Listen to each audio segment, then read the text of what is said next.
All right. Well, just know that Bearded just implied that I wasn't a sincere guy. Right before we got started. I also didn't put everybody in the correct location. So I'm going to introduce the show and then I'm going to shuffle everybody. Welcome to Generic Fantasy Adventure, a D&D 5e actual play. This is the second season, 16th episode. It's the boss fight episode. You better buckle up. Players, take inspiration. Not bardic inspiration, regular inspiration, so that you can add advantage to one roll. Wow. Players or characters? The players take the advantage. The characters get the benefit of that advantage. Just like the characters don't roll the dice, but they get the players' results. I feel like I explained that one pretty well for having to do it off the cuff. Mm-hmm. All right, everybody, I think, is where they're supposed to be now. You lost me at inspiration. Friends, after this particular... I don't know that we're going to go the full 3 hours tonight. On the other hand, this fight could last longer than 3 hours. Who knows? Or it could be over in the first round. Yeah, I mean, it's entirely possible given that we've got a teleporting dwarf that's just like... and shit like that. But... Lauren, we lose you at some point? Is that this month? No, that's next month. Okay, well, then the answer is that going forward, we're going to get them their... oh man, I'm forgetting what it is now. The MCDMs, Strongholds and Followers arc. We'll see who's actually alive and able to enjoy that arc. You could all just die here.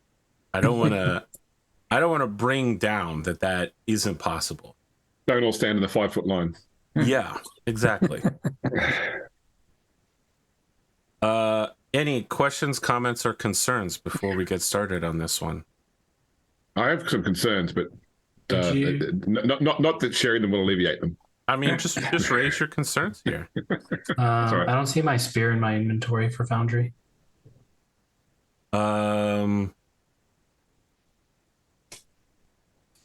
Did you add it recently? Yeah, last session. Okay. Let me use the power of D&D Beyond. God, an anime. I try not to use that very often. It's like GM inspiration.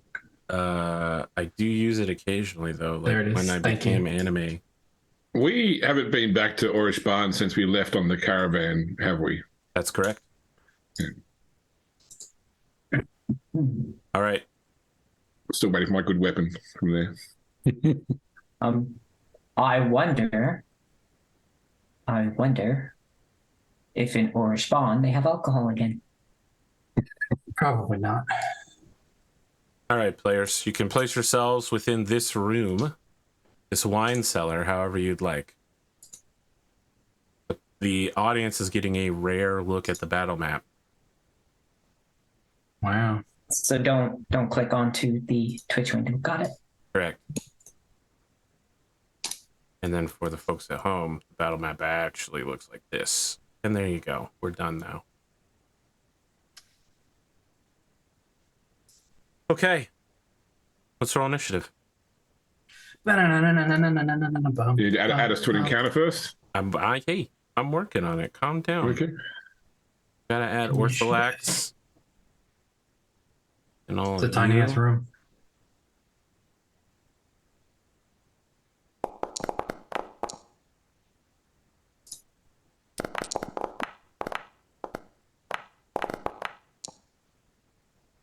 There were a lot of dice there. Yeah, I roll advantage because of my dragon focus. Godric quits and still goes after the lair action. I have to rewatch it. No, so low. I rolled a 2.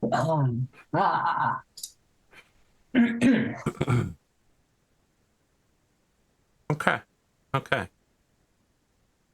So, the first thing that happens is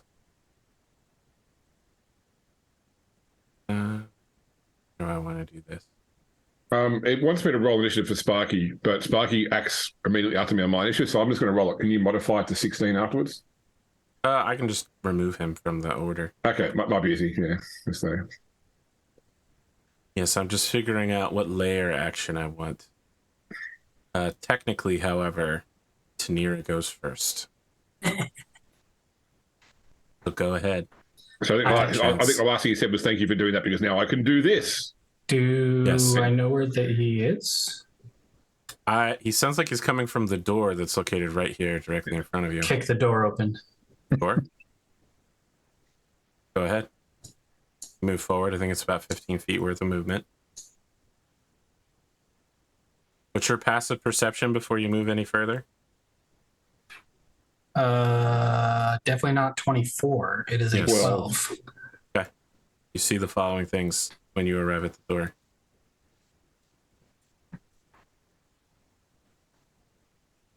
Oh God. There's a lot of things in here.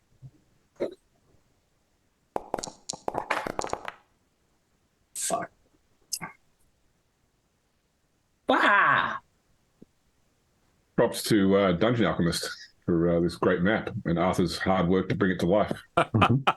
Thanks, James. You know, brown nosers get double. Oh, sorry, your character sheet doesn't allow that. I'm so sorry. So sorry. What do you want to do now, Tanira? You've opened the door. You see what's very obviously a werewolf and an owlbear lying in wait behind some pillars, supporting Ortholax.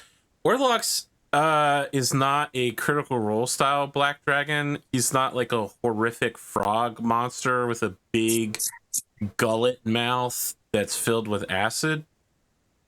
He is a rather thin and gaunt looking black dragon with almost skeletal wings and almost horse-like face in its length. But instead of ending in sort of kind, large eyes, they end in just dark specks of terror and nothingness, as if looking at you, you're not really an object worthy of interest. That said, there is a sort of swirling darkness around Ortholax, and you can see that there are some insects beginning to crawl between the massive thousands of gold coins that make up the floor of this place, which is also lined with treasure chests. I'm going to rage and then attack the werewolf. Okay. So I think he takes an automatic points of damage thanks to my barbarian level that I just got. I think you have to hit him first. No, he just has to be in the 10-foot range, I think. Because I took aspect, what was it? One sec. Storm Aura? All right, let me pull up your character. You get a 10-foot aura effect when you start your rage and as a bonus action in each of your turns. Okay. All creatures within your aura take 2 fire damage. 2 fire damage? Yeah. All right. Boop. Actually, I'll go this way. Go around. It seems to be it's not friend. It will target friends if we're too close to zero when she activates it. That was that a thing? Yeah, it says all creatures within that radius. Other creatures. Oh, okay, got it. Yeah, but you won't within radius anyway. But yeah, just yeah, for sure. Okay, and then I'm going to attack the werewolf. Sure. With my spear. Attack. Wow, that's pretty awesome. Your inspiration. Yeah, I'm gonna use my inspiration. Not that it'll matter because it won't hit. Sure. Or is it just a reroll? Roll again. Okay, got it. Damn, on the first attack, what a bummer, dude. Okay, that hits. Thank God. You stab out twice. The first time, the werewolf just backhandedly knocks it aside. Second time, you stick it in the shoulder. It looks surprised and grunts and says something quietly in Draconic. And then I'll use my second attack.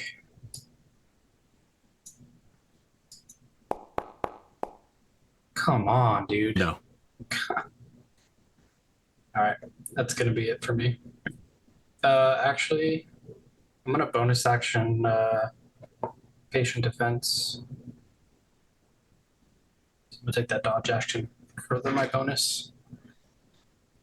Okay.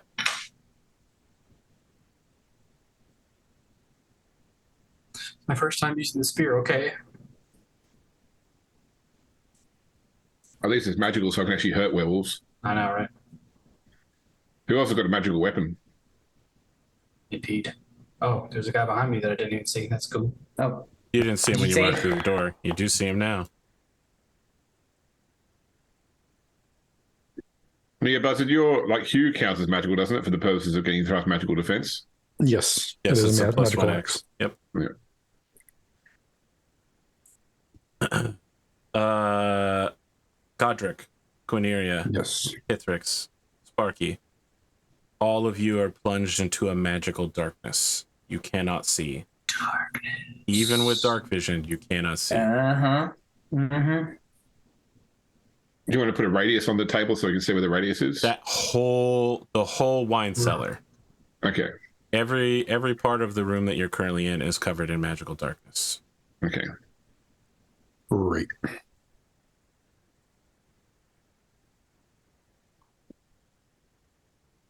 Start the combat. Okay, here we go. They waited. Okay. Godric, can't see anything. What do you want to do? I want to start out by casting the spell Aid. Because it's just pick up to 3 creatures within range, not creatures I can see. How convenient. Right. I mean, he knows we're here. We didn't move. Okay. Okay. Hold on. Where do I lose my spell slot? So I'm gonna pick. What level are you casting it at? It's a level 2 spell. Yes. I'm gonna pick Kithrix, Quineria, and myself as targets. Okay. All of you get 5 additional hit points. Yes. See. They are not temporary. They are very real hit points. Yep. And then Godric is going to try to run his happy ass out the door. Okay. It is difficult terrain to run through an unfamiliar, now completely dark basement. So let's see. How far does the aura of darkness extend? To the door. To the door, okay. It only occupies the wine cellar. So that would have been right there. That's as far as I could have gotten with difficult terrain. If you still got to, have you taken your action? Oh, you cast the my spell. action was the spell. Yeah. Wow, so you're still in darkness, huh? Yep. Hithrix. Right. So first off, I'm going to, as an action, use the Sending Stone to cast Understood. Sending to the Archmage. Very well. And my message is, Orthodox no longer counts the whole city as his lair. We're fighting him now. Hopefully this helps you no matter what happens to us. So, and that's 25 words exactly.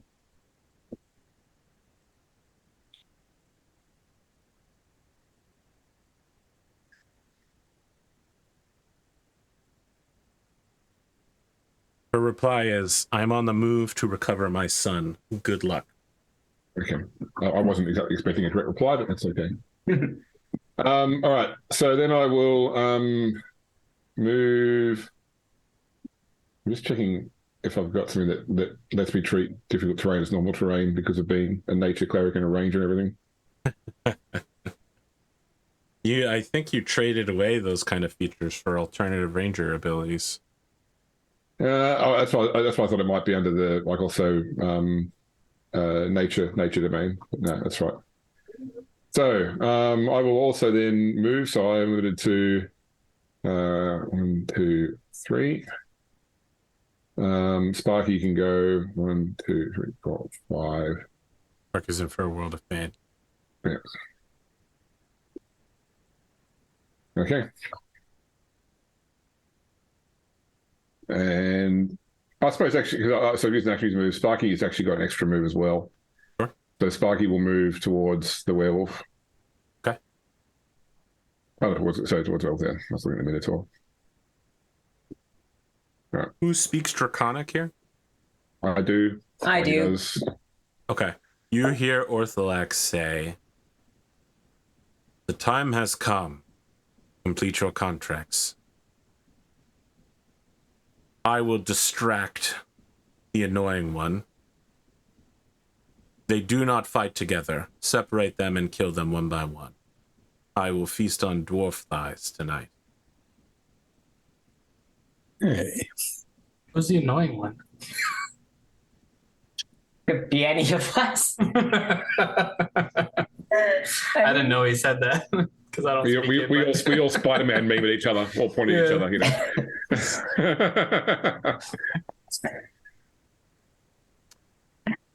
Okay, then he gonna dragon breath in a row. So let's see here. What they be 30-foot doing? line, 5 feet wide. So I'm gonna need a dexterity saving throw from Sparky, Godric, and Kithrix for sure.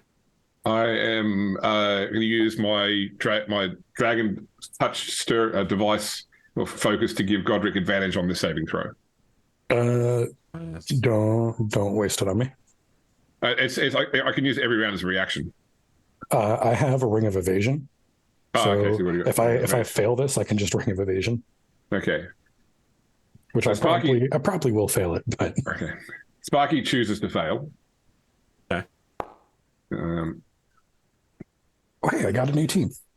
Oh, So you'll take half. I believe you can still activate Ring of Evasion to fully.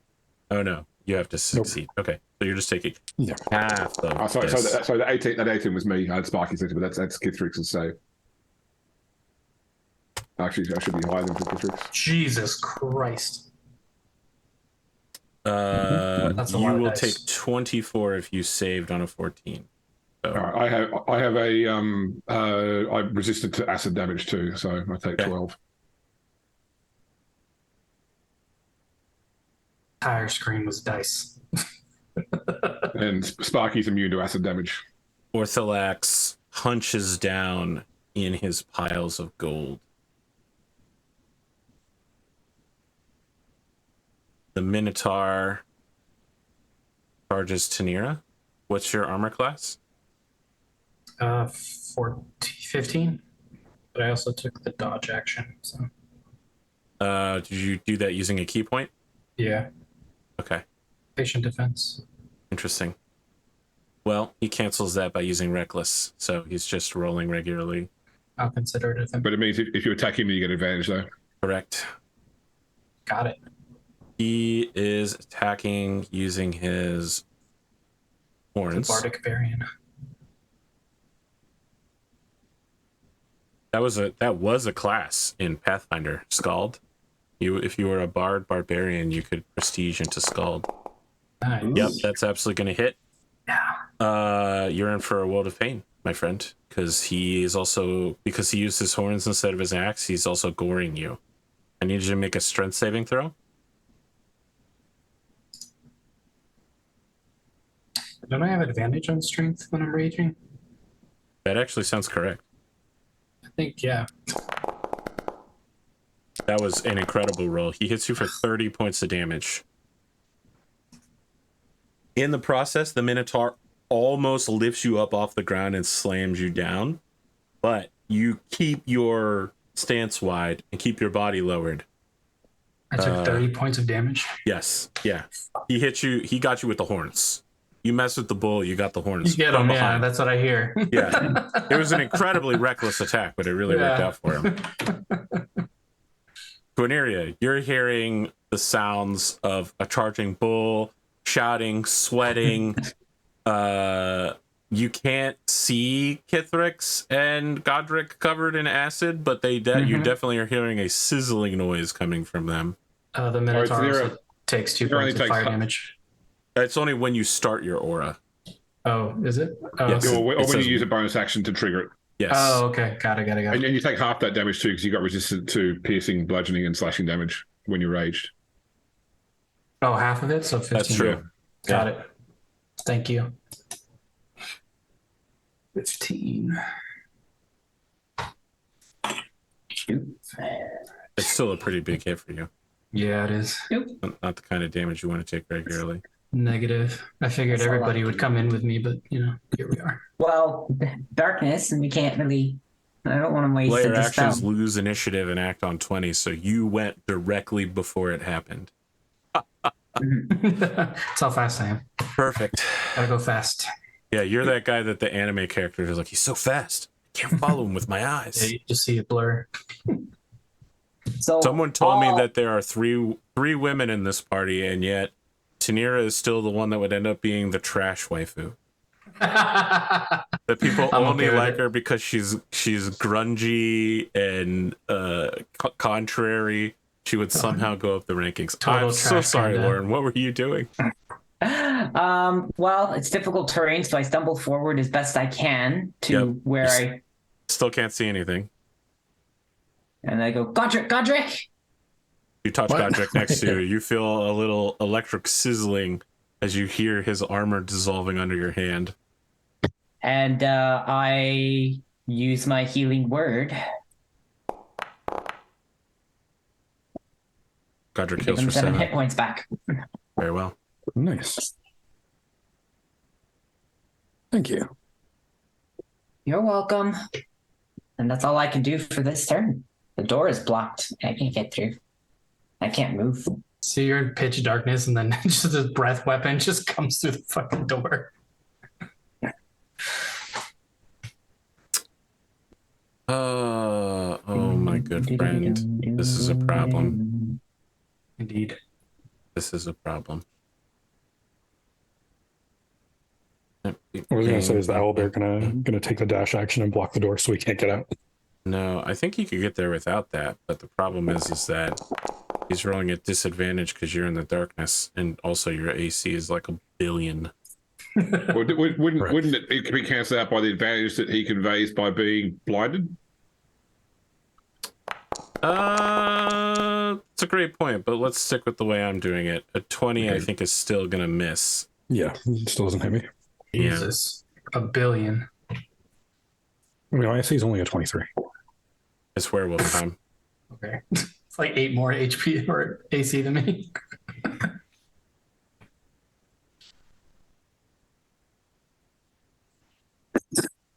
I told you I can get my get cleric up to cleric level 6. It'll go up to 24. Jesus. This person, the werewolf, has disadvantage because you are still dodging, correct? Yeah. It's until my turn comes It's out. looking to hit a 15. No. Hold on. It's not done yet. Bite misses, trying to get its snout on your body. Claws also miss. So you God. see that this werewolf doesn't attempt.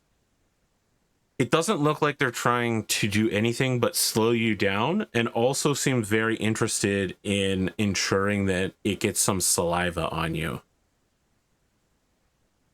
Good to know. Okay. Now, my understanding is that layer action, you cannot use the same action twice in a row, and it remains until this layer action is used again or dies. Okay, so I don't know that I really want to use any of these other layer actions then, because it would be bad. I will withdraw using a layer action. Tanira, it is your turn. Okay. I'm gonna attack the werewolf first. Okay.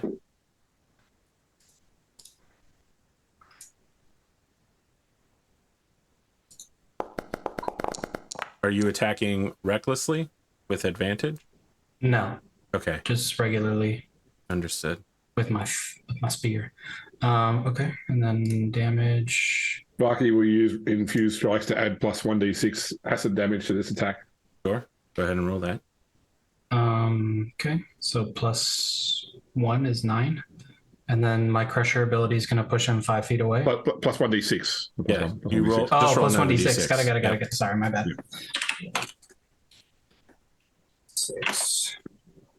Oops, not that. That's a 67. And a 42 is a pretty good roll on a 67. Right?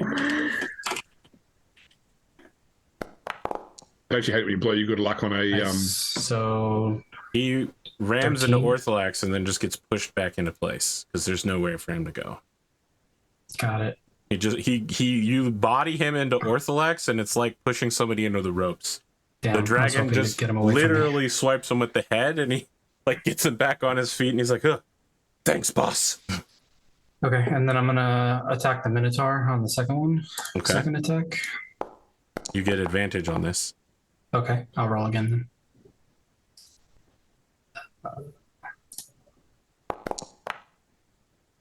21. Yeah. Okay, and then I do damage.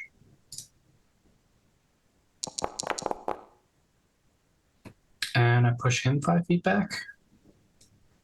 He slides along the wall. And then I'm going to use a key point to disengage. Okay. And then I'm going to go all the way the hell over here.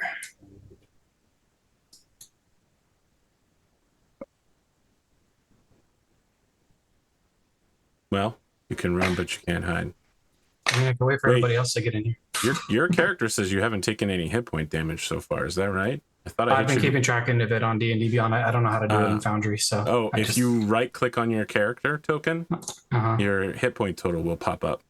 It'll say Right. 60. And Oh, then and I you. just do like negative something. Yes. Yeah. it's like Got it. minus 15 -15. and automatic Minus flight. 15. Yeah. Got it. Okay, got it. Yeah, I was freaking out. I was like, I thought I No heard. worries. How? All right, Godric. All right. I'm going to stumble out of the darkness. You are suddenly surrounded by a host of villainous creatures. Mm-hmm. That is Nero has quite a. fully retreated from the melee. I don't even see where Tira is. Oh, damn. She might be outside of your vision range. She's all the way on the other side. Yeah, I think I have like 40 speed plus stuff. Right. I'm more I'm than gonna a yell. natural I'm gonna yell back into the shadow. Watch out when you clear the door.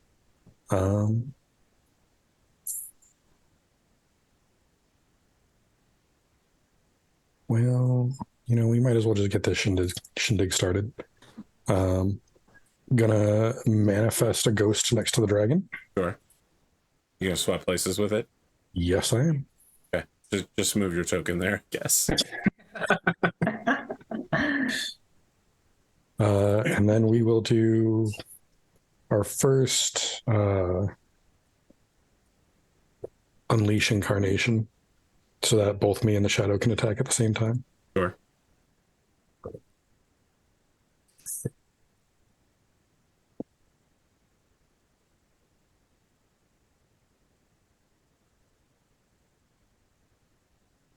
Usability. And so the echo will attack the owl bear. Okay. Oops. Attack. Normal. Nice. And That's what I like to see. Yep. Critical hit on the owl bear for 10 damage. And then I will attack the dragon. Oof. No. Let's use that inspiration to reroll that one. Sure. For the folks at home, it was a 2. Yep. We like to go on opposite sides of the spectrum here. Double hit. And then, because I get multiple attacks when I attack, my second attack on the dragon. Oof. 14.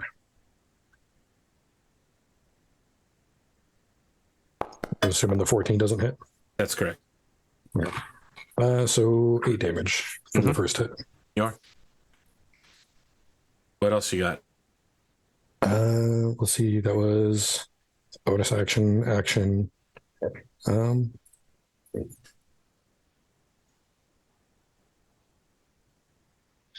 many uses of action surge do I have? Just one? That sounds right.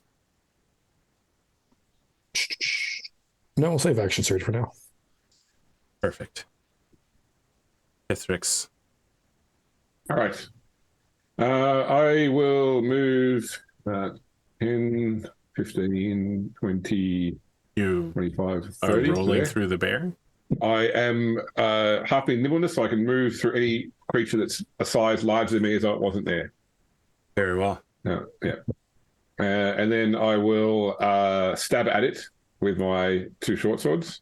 I think we're doing flanking in this game. I don't think Yeah. flanking's a thing in 5e, is it? It is. It's It's an an optional optional rule, and I think we've used it before. Yeah, we where have. if you're on So what opposite is it? sides, you get advantage. Okay, all right. Well, I won't look a gift flank in the mouth. All right. First one. I have a flank steak in the refrigerator that I really have to make tomorrow. It's like 3 days old. Really should get to it. 13. Is that hit on an owlbear? A 13, you say? That is, in fact, exactly what one needs to hit an owlbear. Okay. Now, you're a nature person, and Yes. you're right up. You've actually passed under this owlbear. Yeah. There are signs that this owlbear has been domesticated. Okay. It looks like So it's a riding owlbear. So he doesn't pee on the floor anymore. And then my other short sword. Nice. Yeah. Yay. Natural 20.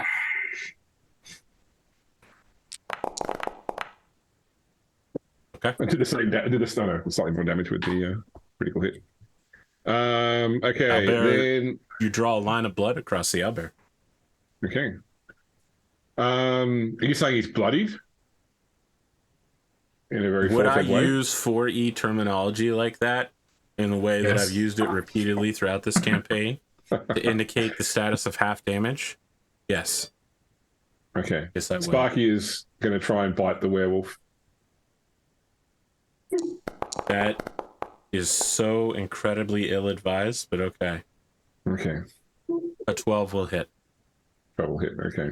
Sparky's attacks, I do not believe, are magical. They are magical now. With his new new ability, all his attacks count as magical. Unbelievable. Can't even get that, huh? Okay. And I am done.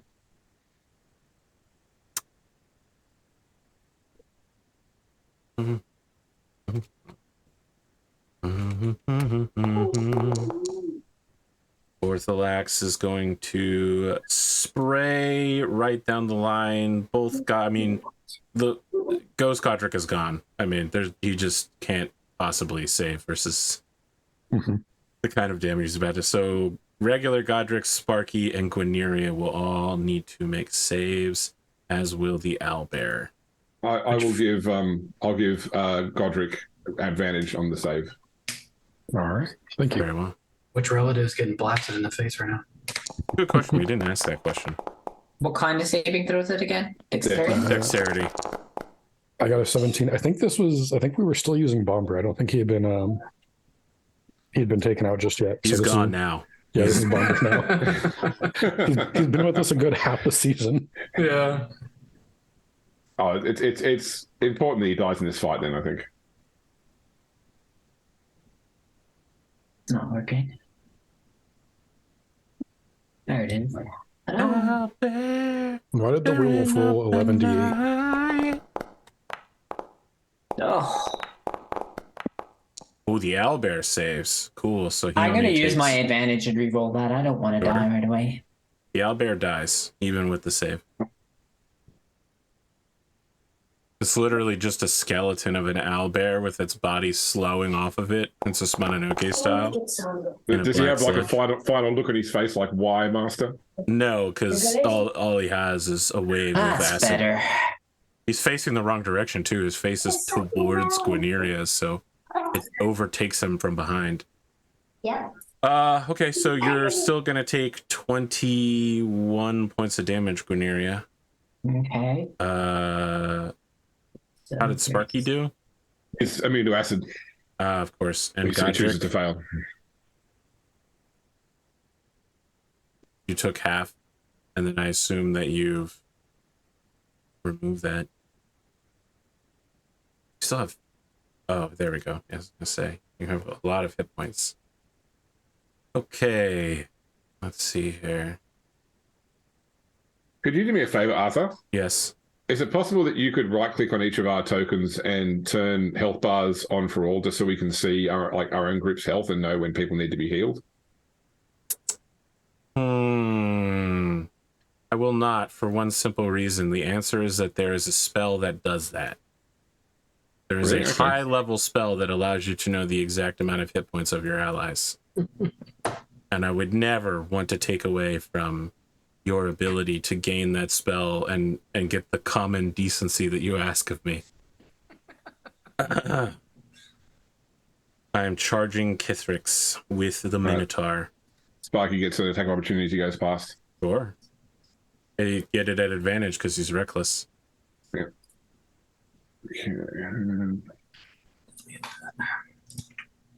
Right. You see he struggles to get over the mound of gold that the owlbear was on because it's difficult terrain.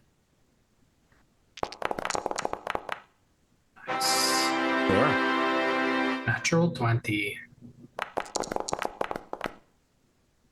19. A big hit. But so will this. Trust me, it does. No. 12. That's a miss. It's Because you didn't mess with the bull. You didn't get the horns. Gwyneria, you hear the gasping, dying shrieks of an owlbear as you, too, covered in acid, suffer a sort of disintegrating, horrifying fate. What would you like to do? Get mad, get even. Sure. Okay. You're walking through the door and immediately you see that you are right beside an angry minotaur.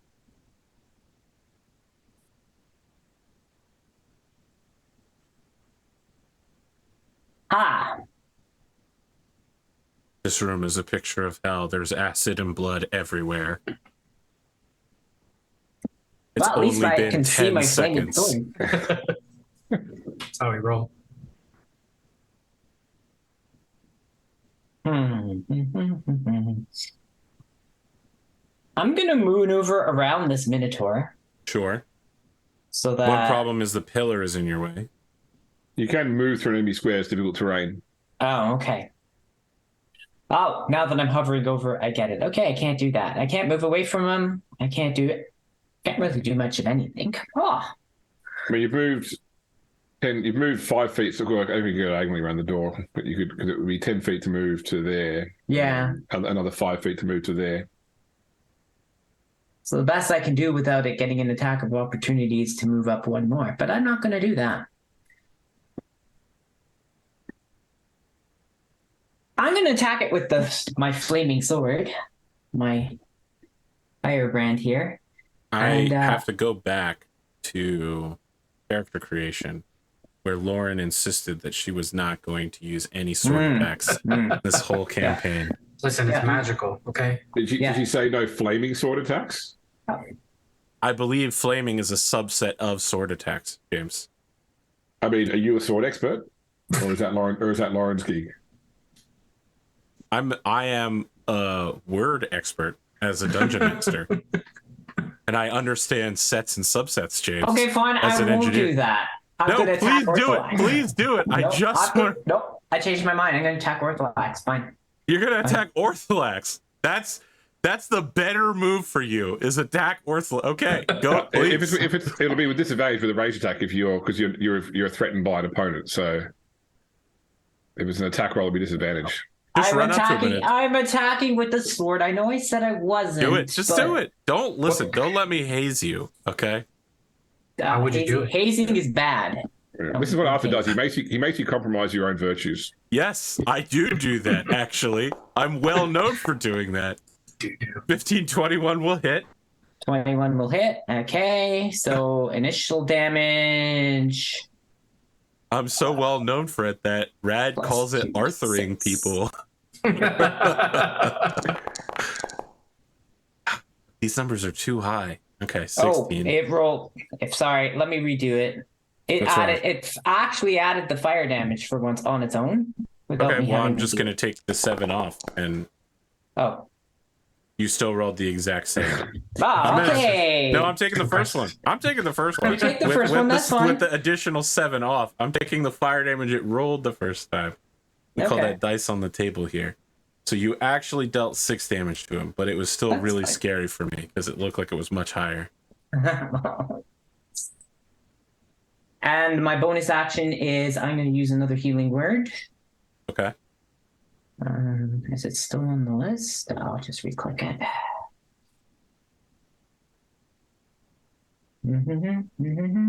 Where did it go?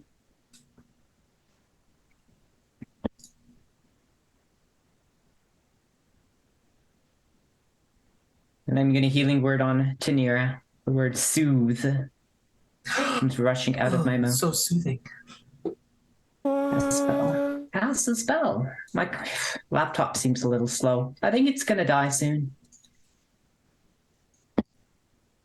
I can't click my character anymore. Oh, maybe that's why. 4 points. 4 hit points back. Thank you. Oh, The werewolf charges across the floor towards Sinira. That's awesome. So I'm going to take over. Oh, You already used it on the Minotaur. Yeah, you're right. Yep. Don't worry, I wouldn't have done this unless you had already done that. You're raging, so half damage if I hit, but no disadvantage. Werewolf attacks always count as magical, I believe. I don't know that it says that here. Maybe I'm wrong. That does not say that here. Okay. Or is that a Curse of Strahd thing? It might be because I've been running Curse of Strahd, obviously. Yeah, I was going to say that sounds pretty Curse of Strahd. 15 to hit? Yeah, my 15 is my AC. I need you to make a Constitution saving throw. For no particular reason, as you get bit by a werewolf for 7 damage, half down to 4. Constitution save.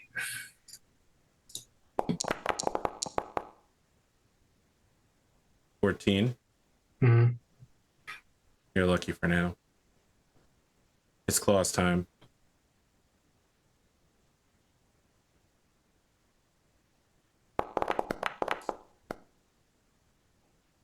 No, that was more like it's morbing time. All right, Tanira, you've been chased into a corner by a werewolf that actually did bite you. It is savagely, it feels almost as if it's not trying to harm you. It really is attempting to lick into your wounds.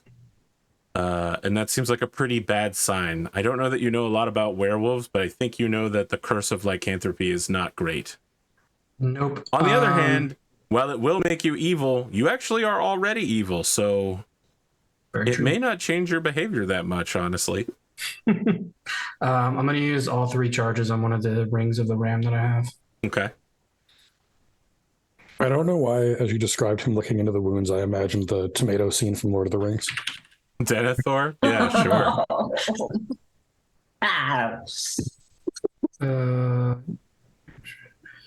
Attack roll with a +7 bonus. Okay. 7. That'll hit. Thank God. 2d10. So what's that? Times 3.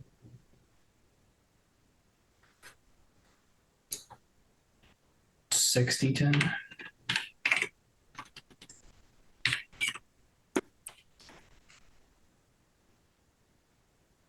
31 damage.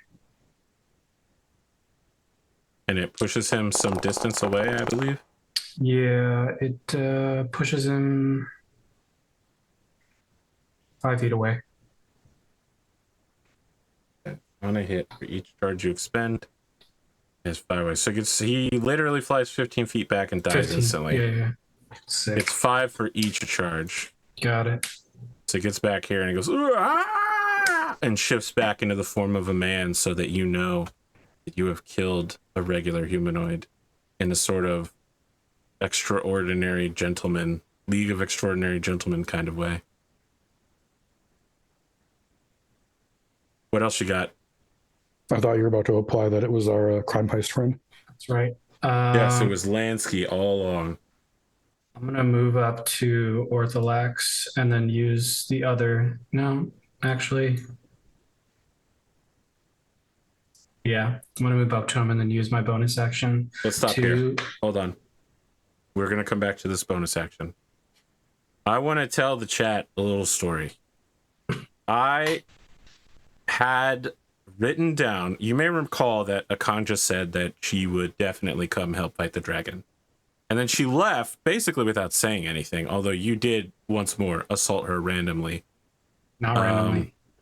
I had wrote down that she had recovered her spider bot from you, camouflaged it so even your incredibly good eyes wouldn't be able to see it, and filled it with a small chemical gas attack, and then hid it on one of the party members for use against the dragon. James messaged me yesterday and said he wanted to have a conversation with Akanja. So that is, the flashback is happening now. We cut back to earlier this morning. You and Akanja are alone on a misty morning. In the background, we could see the rest of the party. Yeah, I think this is just as I'm about to leave. Because one of the things that she said before she was going to leave is that if you don't hear from us, that they will come back and try and finish what we started. Yeah. So I'm approaching her as they go to leave. Akanja, I know that you have no reason to trust us, but I also believe that you really want what's best for this city. And I think that you need to know what happens to us regardless. I don't know what limitations of your little things are, but I was hoping that, I guess, like a wizard's familiar, you can at least perceive through it. And I was wondering whether you would be willing to loan us, if we survive, one of your devices, simply so that you can be aware of what happens and you know our fate, and you know that if we're successful in any part of our plan, what is needed next to save the city. So many things that you just said were wrong, but it was just out of ignorance rather than malice, like your tiefling. I am a sort of wizard. My creations can be a form of familiar for me, but I'll be so far away I won't be able to control them directly. But they have minds of their own, and they know what they're doing. So they could bring you back word if we don't survive, but they do? She gives you a strange look and says, yeah, they can bring me back word. Sure. She holds out a hand for you to shake and says, I hope it doesn't need to bring me word. I'll shake a hand. I'm not going to apologize for what happens. You don't need to. Thank you. I appreciate that you said that. We cut back to the present. We see a tiefling running up to Ortholax, attacking Ortholax from behind. As you get closer, the camera enhances on your neck and then enhances again, down to the point that a bead of sweat is the size of a dime, and an incredibly super tiny, smaller than a fairy-sized spider bot leaps into the space between the two of you, lets a small amount of poison gas out, and hits both of you. And we hear Akanja say, I won't apologize for what happens. Akanja's revenge for all of the time that Tanira's beat the shit out of her comes back right now. I need you to make a Constitution save versus a poison damage. Don't talk shit. You won't get hit. You have advantage versus gas attacks because you're. Oh, that's right. My mask. Adaptation. Yeah. Your neck with adaptation. Yeah. Natural 20. Suck it, Akanja. You will take quarter of 11, so you'll take 2 points of damage. Someone farted in my general direction.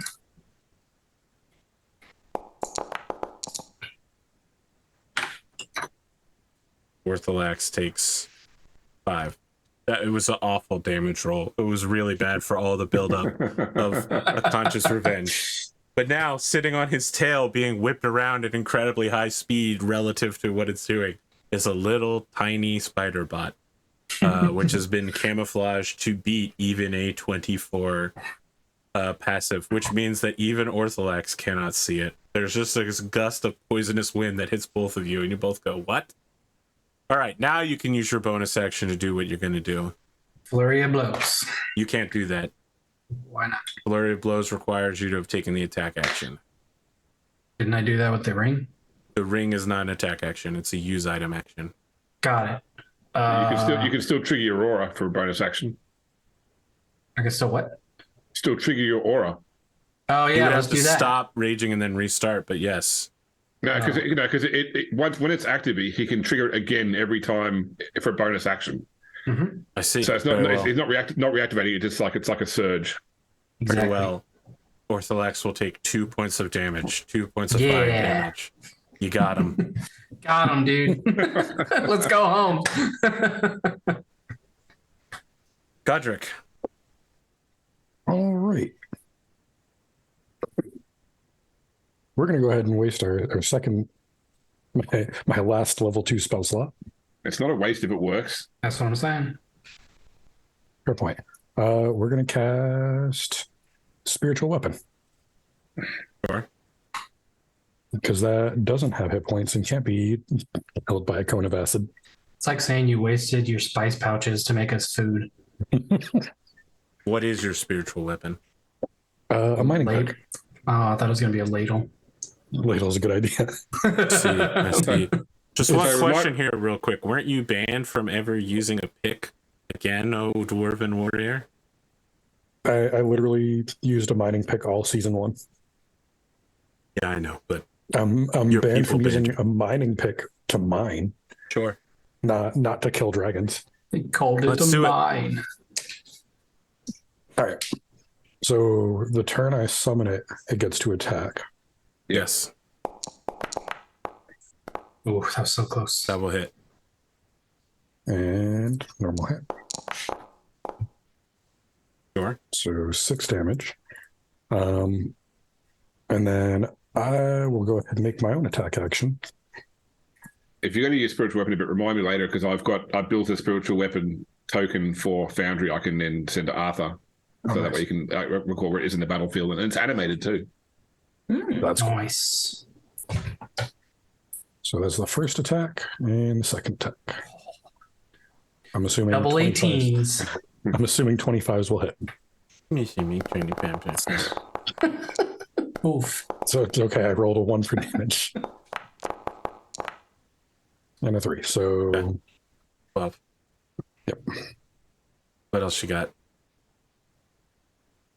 That's it. I want to save my action surge until I get another ghost back out. Ethrix. Right. I will target the Minotaur. Okay. I will start with. Yes, it will be a break time soon, but in like 6 minutes. It's because we started Okay. so late. So he's still conveying advantage, isn't he? Because he was reckless attacking. Yes, and also you're flanking. 13. Does not hit. 13. Okay, no worries. And then my other one. You go in for a slice, and he brings the half of the great axe around and just dashes it out of the way, Okay, that one. leaving himself fully open for that second attack. Okay, I'm going to add in. I'm going to let Sparky infuse my strikes with his reaction. Yes, of course. and I'm also Sphinx of activating- black quartz. Yeah, hear my Val. Val. That's it. Yep. And I'm marking him as my favored foe as well. Sure. So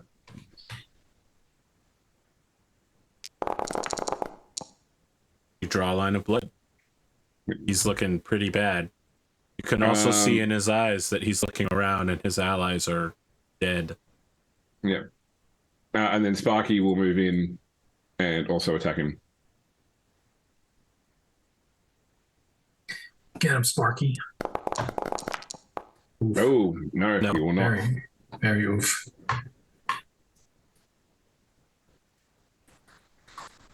Is that everything? That's everything.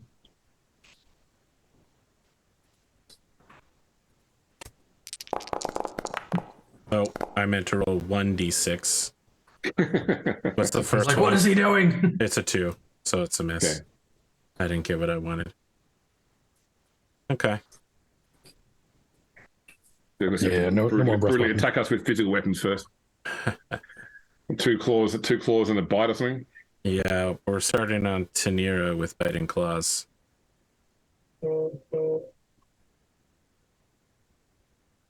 What's your AC at before I pop off too badly? 15. Perfect.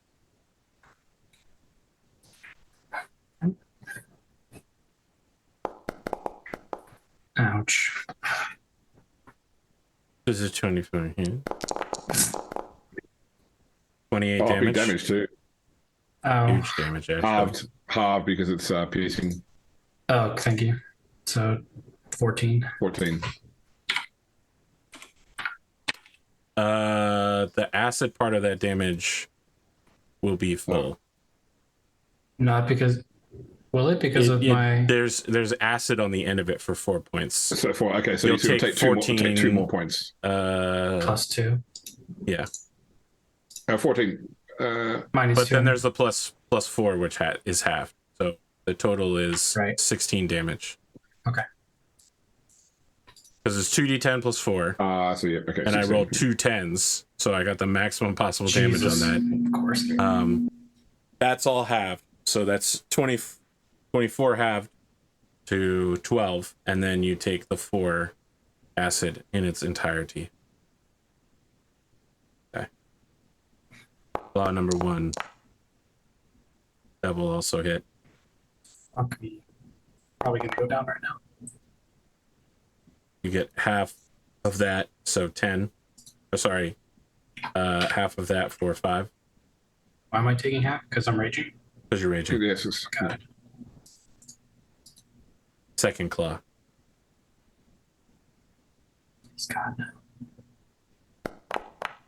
Drag. Come on. Drag. It's almost a set. And then 5 again. Okay. So you're looking pretty bad, Tanira. Yeah, I would say so. I would say you're looking like nearly dead. Like one more attack and I'm dead.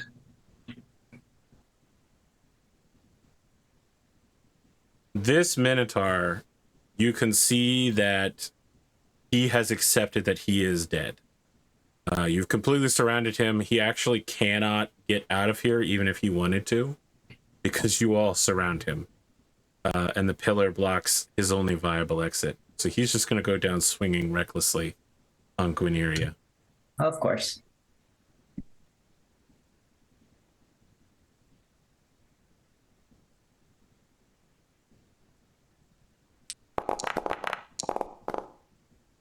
Yep. 24, I should think. Yeah, do some damage.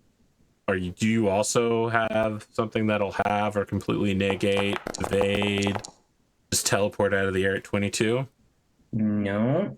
You are also looking quite bad. This guy, with no regard for his own rapidly depleting life, brings his great axe down, slices heavily into your armor. He turns with tears in his eyes, and in Draconic says to Ortholex, "My children, make sure they get taken care of." And Ortholex says in Draconic, "You fool, I was never going to pay any of you." It's your turn, Guineria. Fine. Don't kill him. Have him fight with us.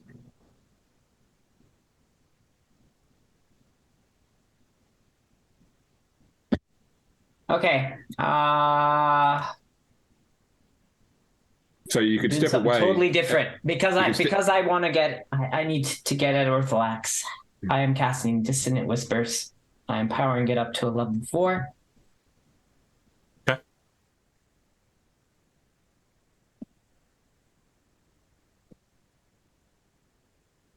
And in his mind, he hears the tormented whispers of my people. Yeah, he ignores that. He saves. Still takes 14 damage. I want to indicate that those whispers are like 90% Rython, just being like, Yeah. I have laid upon the ground for too long, and my back is slightly soggy from sinking into the soil. This rich, loamy soil which once belonged to our forebears, that now, only in a dream, can I access. For the land has been tainted by the dragons. And Orthodox is just like, who is this guy in my head? Stop that. It's not even scary, it's just annoying. Now you know how we feel. I can take it from you, the Bane. Anything else you want to do? No, because all my. Oh yeah, as a bonus action. Yeah. I forgot. I can laughing. do this. I'm gonna give bardic inspiration to Godric. Sorry, you forgot the most basic part of your class? Yeah. That I reminded you before we started. All right, Tanira. You almost have flanking, but not quite. Almost, but not quite. You need to be on the opposite side of the dragon from Godric. Should we break before the next round, or? You know what? Sure, we will break now. Let me think about what I'm gonna do. I was going to say top of the round sounds like a And I good have time to to say, break. Tanira, you actually aren't in contract with the dragon. I know you. Oh, really? It looks like you are, but you need to move 5 foot further to the right. To Okay. make base contact with the dragon. If you move, I would have done that last time. move Yes, I one know. more, Yeah, You should so be flanking. Godric should be one higher as well then. Because you're right, because the dragon's a 2x2 square. Yes. All right. We'll be back with the second part of this fight when we return to see if maybe we can finally down this dragon, or if you'll be consumed in Probably that. hellfire. Somewhere. I've never heard of disco fries, and I lived in Jersey. What the hell is this? Google. Jersey disco fries. Crinkle cut fries bathed in homemade grit. This is just poutine. It's the Jersey version of Canada's poutine. Okay, it's poutine. Okay, I knew immediately when I read this shit, I was like, this is poutine! This is that weird Canadian thing! no, it's poutine. Hey, with it's free- not with- weird. It's poutine Delicious. with freedom, Arthur. Okay, poutine is weird. You can accept that a food is weird in the same way that I accept that Chicago-style pizza is weird. It's still good, but it is weird. Why Did I would tell you put this the is- cheese on the bottom and the sauce on the top? It's an abomination against God. Did I tell you there's a store in my local shopping mall which sells like all American foods, like American candies and American drinks. They import it all, and the store is called Freedom of Choice. Hate it. Hate it. I hate it, James. I shot there. You're saying it with such gusto and zeal, but I hate it. Okay. It's for you to do, Tanira. The world is your oyster. I'm gonna use fuck. You're gonna use fuck? I mean, there are Yeah. plenty of bards I'm that gonna have done use that one to of my dragons, king- but When you hit another, okay, I have to hit him. Okay, I'm gonna use my boots to try to jump towards the door here where Guinevere is, and possibly through it if I can. okay. It's gonna get a opportunity of attack unless you are disengaging in some way. Yeah, I'm gonna use a key point to disengage. Step of the wind. Yep. And I'm gonna go all the way. It's still dark in there. Yeah. Oh, darkness is still in there? Yes. That's fine. I can see in the dark, but not magical darkness, unfortunately. You can jump like 60 feet. Yeah, it says triple my movement. And I already do 40. And even Sure. regularly, it's 30 feet. So triple Sure. that is 90. I don't think that's how far you can jump, but you can certainly run there. Yeah, the boot says your walking speed is 30 and you can jump 3 times the normal distance. Right. You I move think all your out, yeah. your jump distance is your strength score. Not Oh, yeah. You can't jump 30 feet. My strength score is. So you jump. You just with don't boots, you can jump the whole distance. This isn't that hard. I just confused. I know, but I just want to You see what said it you is. could jump 60 feet. I was like, that doesn't sound right. 6, yeah, and then I'll run the rest of the way. Okay. And then I'm going to take a potion. Actually, I'm probably going to take all of my potions. You can only take one potion at a time. Eventually, I'll take all my potions. What was the potion thing again? 34 plus 2. 2, thank you. You're welcome. I regain 5 hit points. That's big heals. I know, right? I'll take it. Well, Plus 5. is that the end of your turn, Tanira? Yeah. I have good news and bad news. The good news is that you avoided more damage. The bad news is that it gets nasty in here. I don't like that. How do I want to do this? And I'm also not raging anymore. Why not? Oh, because you didn't make Because an I attack. didn't hit anything, yeah. Yeah, yeah.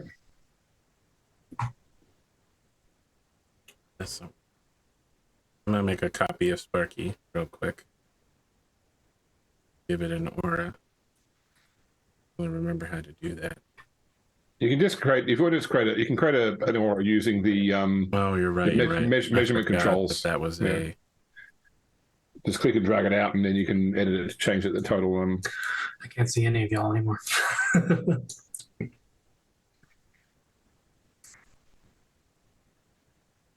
Everybody's in the aura. Ooh. From underneath Ortholax, a wave of insects comes swarming out. Anyone inside this aura is lightly obscured, so they receive, what do you call it? Partial cover. Yes, but not against the dragon, only against each other. All of you must make a Constitution saving throw, including the Minotaur. Who's got the worst con save? The Minotaur. Mine is 12. Really? 12. Okay, well, I'm going to give the Minotaur advantage on his 12. con save. Oh. Okay. I didn't think that would work. Well, it's a good thing you did, because you rolled a 1. He will succeed. He looks surprised when you give him advantage.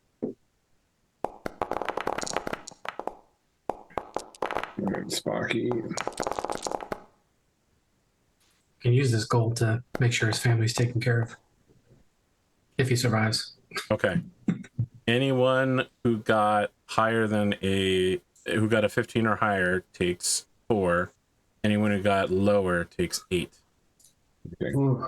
Just regain those hit points. Yeah, I know. I wanted them back.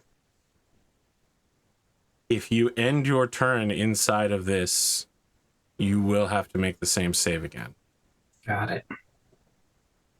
Godric, that's you. Okie dokie. Can I make a request of you, Godric? Yeah, what's up? For your move, could you move through him to like here so that we can flank when we come over to attack? Okay. You can even just move around the side of it because you won't have contact if you go so What size is the dragon? Is it considered large? large. Yeah. Okay. Yeah, I can get there with my normal movement. All right, cool. So I'll move there. Question, AP, if I were to put my ghost on the opposite side of him, would I be flanking? Yes. I think that's what I'm going to do. I'm going to summon my Okay. ghost on the opposite side. I believe that there's a bonus action involved in some part of this. Yes, summoning the ghost is my bonus action. And you So I cannot use... Spiritual weapon. That is correct. You will need to Now- make an additional Constitution saving throw to maintain the spiritual weapon when taking damage. So you need to hit a 10 plus. Was that for the aura? Yes. Okay. Let me do that real quick. I need a con save too then actually for my concentration. You're good. All right. I lose my favorite foe on the Minotaur. Well. All right. So I'm going to do another Unleash Incarnation. And then I'm going to use the Ghost's attack, and then I get my multi-attack. So the Ghost. Yeah. And then... First off, who's this ghost? We're losing visualization tonight. It's a sad thing. Tell me about this ghost. Yeah. You can't just start attacking. I think this one is an aunt. Some kind of aunt.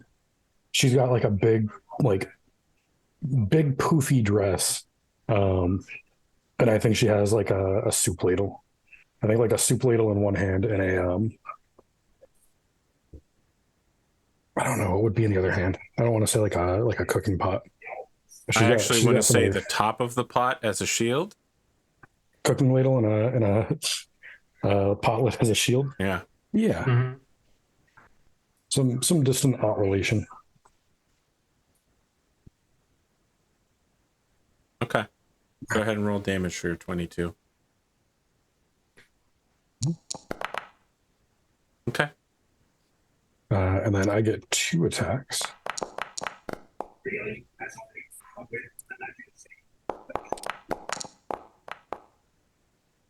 The 17 will miss. 17 misses. Okay.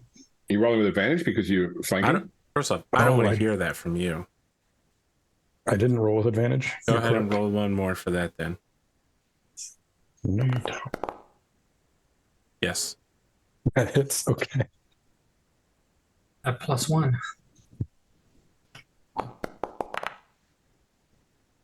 I'm rolling garbage numbers for damage tonight, though.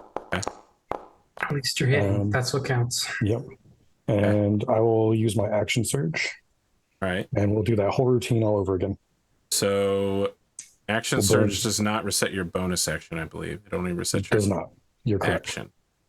But I will use another charge of Unleash Incarnation. Okay. And Syrup here is gonna. Oh God, she's gonna miss.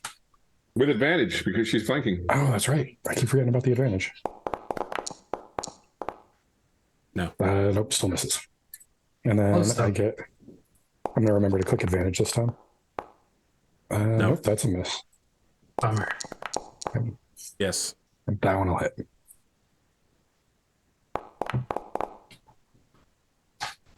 Okay.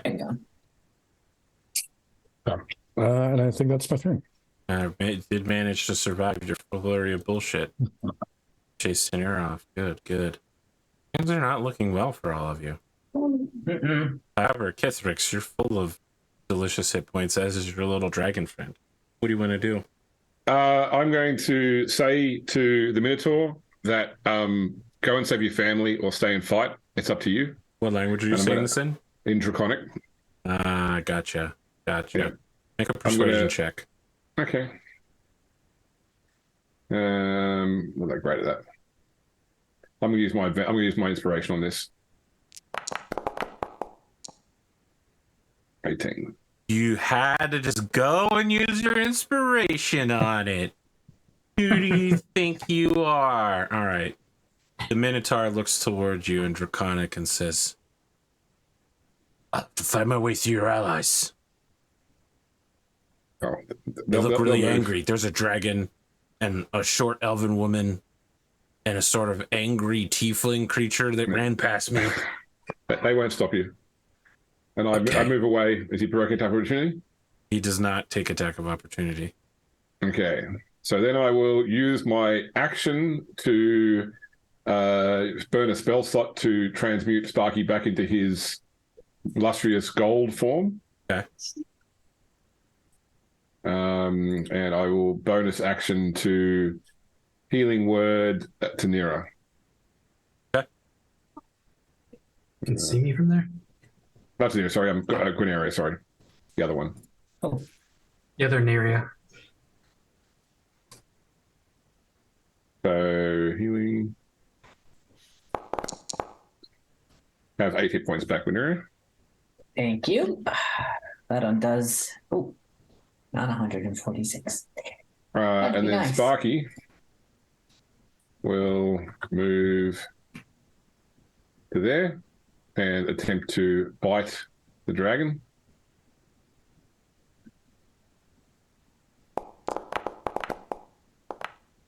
Yes. The hit. Okay, and he adds.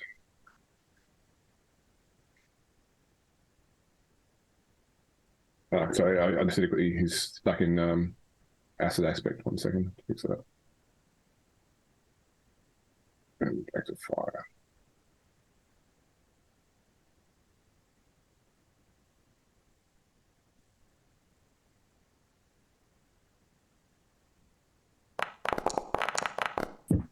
We get 14 damage.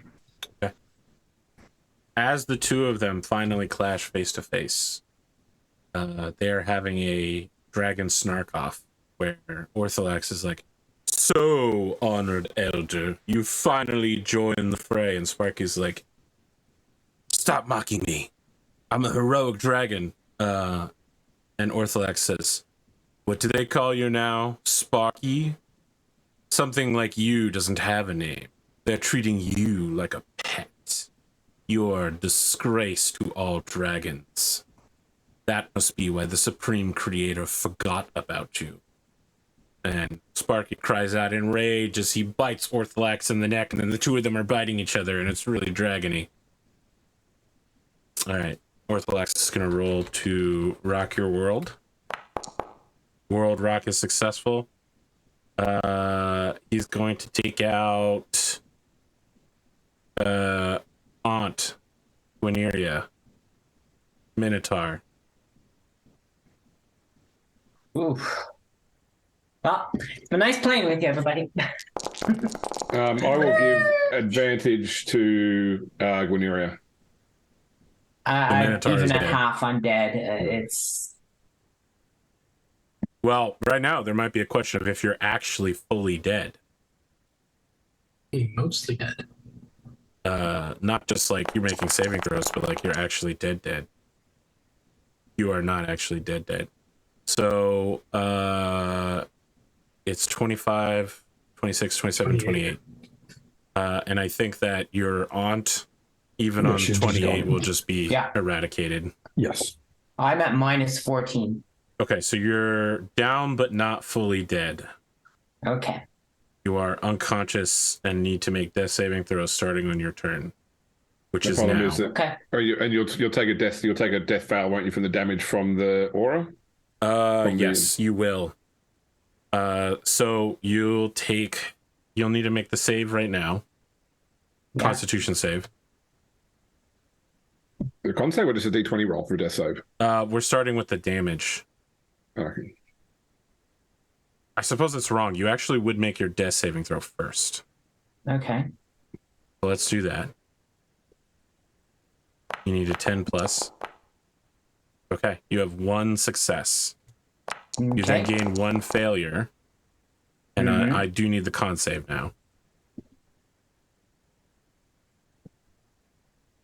I actually don't think it matters. Because you just take a negative. So you have 1 success, 1 failure. Mm-hmm. Okay, Tanira. I need you to make a Constitution saving throw versus the insects. Oh, wait, sorry. Hold on. It's at the end of your turn. My bad. Yeah. Okay. You're in total darkness. No, not anymore, because the darkness is gone, isn't it? With the layer action gone? No, the darkness is there. Darkness still in the other room. Darkness doesn't get canceled by using other layer actions. It only is canceled if the dragon dismisses it or moves it somewhere else. So, Tanira, you hear the sound of a sobbing, dying Minotaur being eviscerated and evaporated into bones and gas. Then you hear Gwyneria collapse. And you hear a bunch of draconic muttering that you don't understand. What would you like to do? Move to the other corner of the room. Okay. And then You move out of the insects. Yeah, take another healing potion. You're just slamming against wine cabinets the whole way down. You're just There's a table. Ooh, you step on some broken glass. It's 2d4 plus 2. Yeah. This is amazing. I don't know that I've ever seen someone try to tank damage by drinking regular health potions before. It's very novel. 7. Most people will just fight to the death. 24. Okay. I think that's gonna be it for me right now. Unless I can take another potion, but that's a whole action. Which I No. can't. Yeah, it's an action to pull a potion out and use it. Dragon chooses not to use any layer actions this turn, which makes it Godric. Godric, this dragon is hurt, deeply injured, surrounded.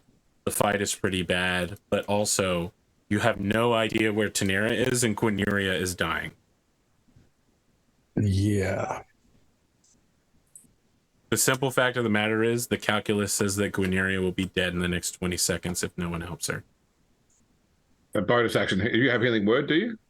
I don't have any healing spells. I do. I mean, I was planning to drop healing word on her. A cleric which with will... no healing spells, huh? Right. That's some real Laura Bailey ass shit. Okay. If you can drop healing word on her, then I can work on unloading damage. Yeah, I think the best way to save the situation now is to kill the dragon so the effects go away. No, the dragon wants you to save the situation so you don't kill him. I was gonna say the only way I think I could try to save her would be to summon the ghost, swap, and then force feed her a health potion. Yeah. Okay. Well, then we're gonna magic weapon or spiritual weapon. Sorry. Okay. Bonus action. Do the. Yep.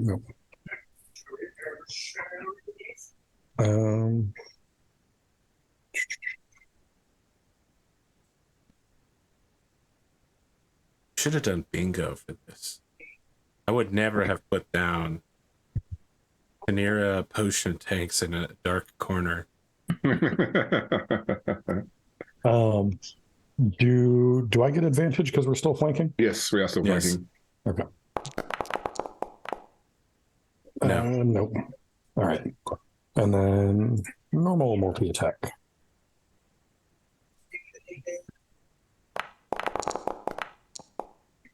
Yes.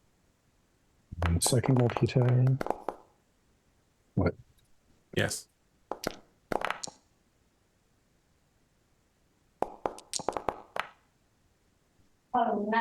Okay. I rolled a. Yeah. I rolled an bad. 8 and a 1. Yep. What else you got? I think that's it. That was my. I'm not going to move away from the dragon. I use my bonus action to attack with the spiritual weapon, and then multi-attack. So I think that's all I got. Hithrix and Sparky. All right, I'll start with the healing word on Quineria. Okay. So use the second little spot again. So go back to 7 hit points. Quineria, you wake up. You're on the ground. Your mouth is filled with insects, and your whole body is being covered by stinging caterpillars, mosquitoes. They're in my All right, first sword attack.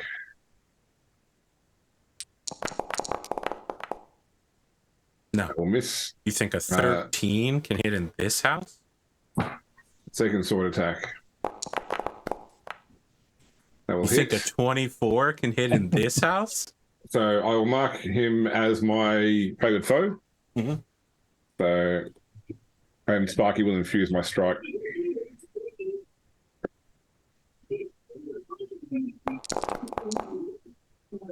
$24. You and Sparky together. Sparky, the essence of his golden breath fire, arcing down your sword as you slice through Orthlax and cut his head from his neck.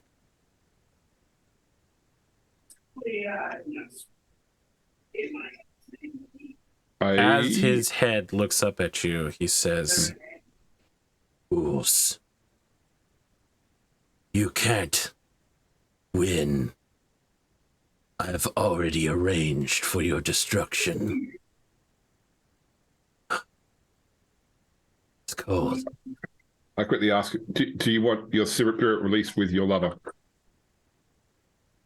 You mean my sister? Oh, my sister, was it? Sorry, my mistake.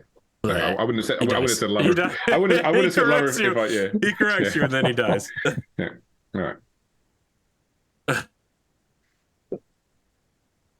To Sparky Shang Tsung, your soul is mine. Him. Do you want Sparky to do so? Well, I expect Sparky. I look at Sparky expecting that's what he would do. And Right. If you you know, don't tell Sparky not to do it, Sparky will try to. And there's no Tenira here to accidentally also sell it to the underworld of the devils. So, yeah, Sparky just absorbs his soul. You can tell that he definitely doesn't want to go into Sparky's body, for sure. Okay. And I'm definitely going to try and help. Well, like, I'm looking for Tenira because the last time I saw Tenira, she was badly injured and Tenira's now away. immediately visible. All the layer actions end with the death of the dragon. Yeah. Well, I'm not. She's somewhere that's obscured to me because of the line of sight. Sitting my ass out. As soon as I move there, I can see her. Yeah. So. Sitting my ass down in a corner drinking I want to make sure I give a health potion to Gwenera. Oh, I have health potions. I can take my own. It's okay. I know, but I'm going to give you an extra one. Okay, fine. I'm the one with the AC 23. Okay, all right. I'm also going to drink one myself. I'm drinking my last one.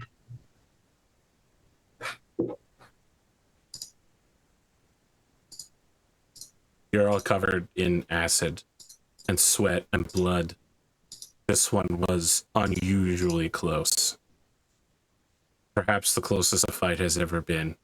Truly mortally pushing it. And yet, you're in a room filled with glimmering gold. Chests everywhere. A dead dragon body slowly dissipating. Is the dragon in the process of pooping gold? They do poop their own gold. Yes, As, we've established this is how it works. Yeah. okay, I'm just going to say as it's pooping gold, I want to open my bag holding up under its sphincter and just let it go straight into the bag. Sure, I'll send you what you get. Okay. All right. Does this gold belong to the treasury or the dragon? The gold that the it's dragon coming has out of eaten it. definitely belongs to the dragon. Yeah. The rest of the gold, that's up for you to figure out how you want to handle that. Yeah. So I think that here's the problem: is that we caused the scene upstairs. It's only a matter of time before guards arrive. Yes, we have a dead dragon body here, but we need to find whatever evidence we need in this place to tie Orthodox to this scheme, so that when we either need to flee and not face the consequences, or we need to prepare ourselves to face the consequences. Is there not a dragon corpse in here? Yeah, I know that's compelling evidence. But we need to make sure that anything else in this house which is relevant to the plans of Orthodox or Unash, we need to find before this place becomes unavailable to us. I mean, don't we have the people upstairs that we tied up that were literally like, yeah, we know Orthodox is a dragon? Yeah. So I mean, we I have don't a tell him he's question. dead, and we can. Yeah. I have a question for you. Yeah. What makes you think that a dragon can't work for the Emperor? Presenting a dead dragon just means you've killed an Imperial servant. Yeah. So if there's information here that implies that Orthodox was not working in the interests of the Empire, we need to find it. There we go. That's the correct answer. Yeah. I just would Okay. not want you to bring a dragon before the Emperor and be like, "We killed this dragon," and the Emperor to go, "Great, they killed my financial minister. Kill them, guards. Execute them now." I mean, don't we have a favor to call in from the Archmage? Well, it depends. We won't. I can't communicate with her until tomorrow now, because I've already sent the message to her to let her know that we were fighting Orthodox. So we need to go upstairs. I mean, I don't know. Is this just a treasure room, or is there like other evidence in here that's relevant, or is it all be upstairs in the actual Are you house looking itself? through it? No, I'm having a look for. Where are you starting your search? So, I mean, if I look at the map that you've shown, it just appears to be, I don't see tables or. There are treasure chests all along the walls. Yeah, but I'm looking for like libraries, notes, documents. Doesn't seem to be down here. I'm thinking more upstairs. I'll be going looking for like an office or. Okay. Yeah. Yeah, I'm gonna go outside and keep watch just to make sure nobody comes to us while we're doing this. I wanna ask Sparky if he can tell if any of this other gold or anything in this room is also dragon tainted. I mean, Sparky looks at you and goes, "No, it's not dragon tainted. Or Doesn't like, belong to a dragon anymore." But really, I'm just going outside to have a panic attack. Okay. That's really interesting, and I want to come back to that in a second.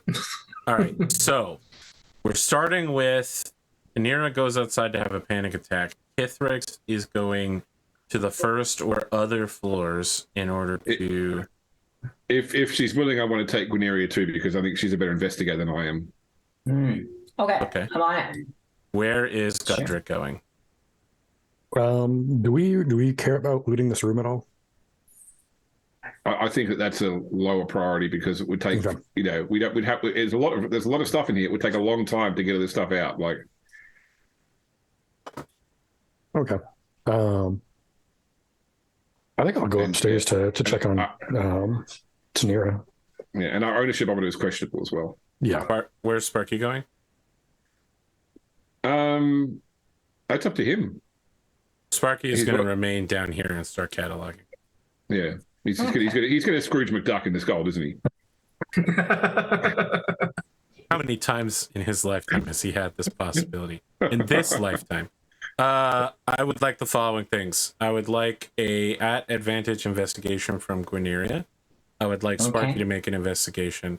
And I would like the outsiders, Godric and Tanira, to make a perception. Perception check. Total of 20 on my investigation. Sparky is not great at this. Oh, do I still have Bardic Inspiration? Can I add that to this? If she gave it to you. Yeah, you didn't use your Bardic Inspiration. You'd still have it. Yeah. What's your Bardic Inspiration? It's a D8. D8. Yeah. Oh, yeah. 8. Okay. We're going to do it in temporal order. Tanira and Godric. Mhm. You go upstairs. His servants are still bound. They are yelling loudly for any help they can get. When you come upstairs, they run out of energy. They're just like, well, we've been yelling for a solid minute. You're here. It sounds like our boss is dead. Guess we're going to get executed now, sort of defeated feelings. The two of you go outside, like you're going to go on a smoke break or something. We do have our pipes. You see that there is just a passing guardsman who looks like he's just like in the area, making sure that there's no ruffians about. And you look down and you realize that both of you are covered in blood and acid. You both have really obvious weapons, usually more than one of them. I mean, Godric, you literally are wearing a smoking flaming helm and like demon armor. So you have a pretty good idea, even at 13, that if this guy sees you, he's going to come over and investigate while you're standing outside of the finance minister's house. Do either... We should move to the bar. Yeah, I was going to say, do either of us have one of those cleaning prestidigitation stones? Oh, I do. Okay. I got one. The first season. Let's use that real quick. Yeah. And just make our way to the barn or wherever the carriage was. Yeah. You make your way to the carriage house. We can just go into the carriage house and have our smoke break there. Okay. Let's follow that scene. I think once we get the pipes going, I'm going to look at Tanir and be like, "You okay, buddy?" We almost died. I mean, almost only counts in horseshoes and hand grenades. Yeah, well, we started with panthers and now we're at dragons. And although I'm from a city and I've seen a lot of things, fighting a dragon is another thing entirely. You're still not over those panthers, huh? Nope. It's just very odd. And it was our first encounter as a team. It was. That feels like it was so long ago. Indeed. Are you going to be okay? Do you need Eventually. a hug? I just need a minute. Okay. Do you need company, or do you want to be left alone? You want to stay? That's perfectly fine with me. Okay. Plus, those guards outside probably would spot you a mile away. With your smokiness, probably a better idea to keep the smoke in the barn rather than outside of it. Yeah, true. I think Godric starts blowing like smoke rings.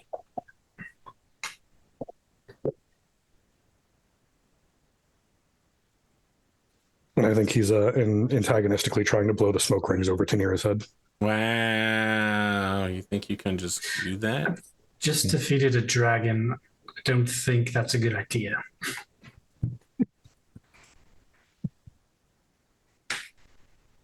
I mean, come on. I'm just trying to lighten the mood. Doesn't You can need blow one over my head. It should be easy for you. It's all right. Just need. Perhaps you should go help them inside. I'm going to wait a minute. I want the guard to pass, and then I'll leave you be.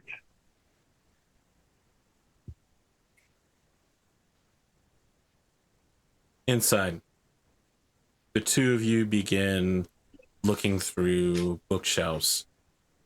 So many financial documents and letters. You are looking for a smoking gun of damning evil, and you do not find it. You find pieces of what it takes to run a empire-sized banking service.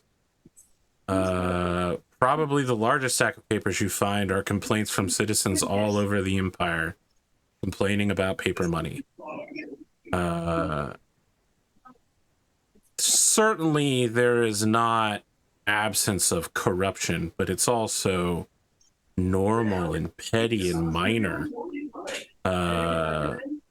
Are some nobles sheltering taxes? Yeah, but it's nothing more than you'd expect. It's just a few points. Was Ortholax siphoning a little bit of funds off? Yeah. But up here, it's, you need a lot more time to go through everything, but there are no obvious signs of evil plots. So do we go back to the lair and look for something hidden? I can use a tech magic and see if I can find anything that way. It's a thought. Well, I'll tell you what, you're a better. I can use the tech magic too, but Okay. you're a better investigator. So why don't I ritually cast that and you go and because Sparky is great, but not that great at these sort of pursuits. So he knows a lot. He doesn't learn a lot. So. All right. I will go and start investigating. When you go back Passive downstairs, investigation is 19, so I mean, Sparky is wearing one of Ortholax's 4 crowns. He has climbed inside of a massive golden vase, and he is slinking his body out to fill the vase with gold coins, so he can take a coin bath inside of a vase made of gold. It's like a cat. He fills whatever space he goes into. And he looks at you when you come in with no shame and says, "Oh yeah, I looked over the whole place. There doesn't seem to be anything of non-draconic value here."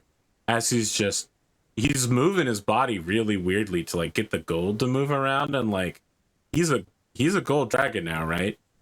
Yep. Yeah, so he's like trying to get the gold to rub off on his scales. It's weird. You get the feeling you're seeing something you probably shouldn't be looking at. Did you use your inspiration, Guneria, that Arthur gave us at the start of the game? yes. Okay. But don't worry, I can make an investigation check. Okay. We'll see what happens. I'm intelligent. I don't know.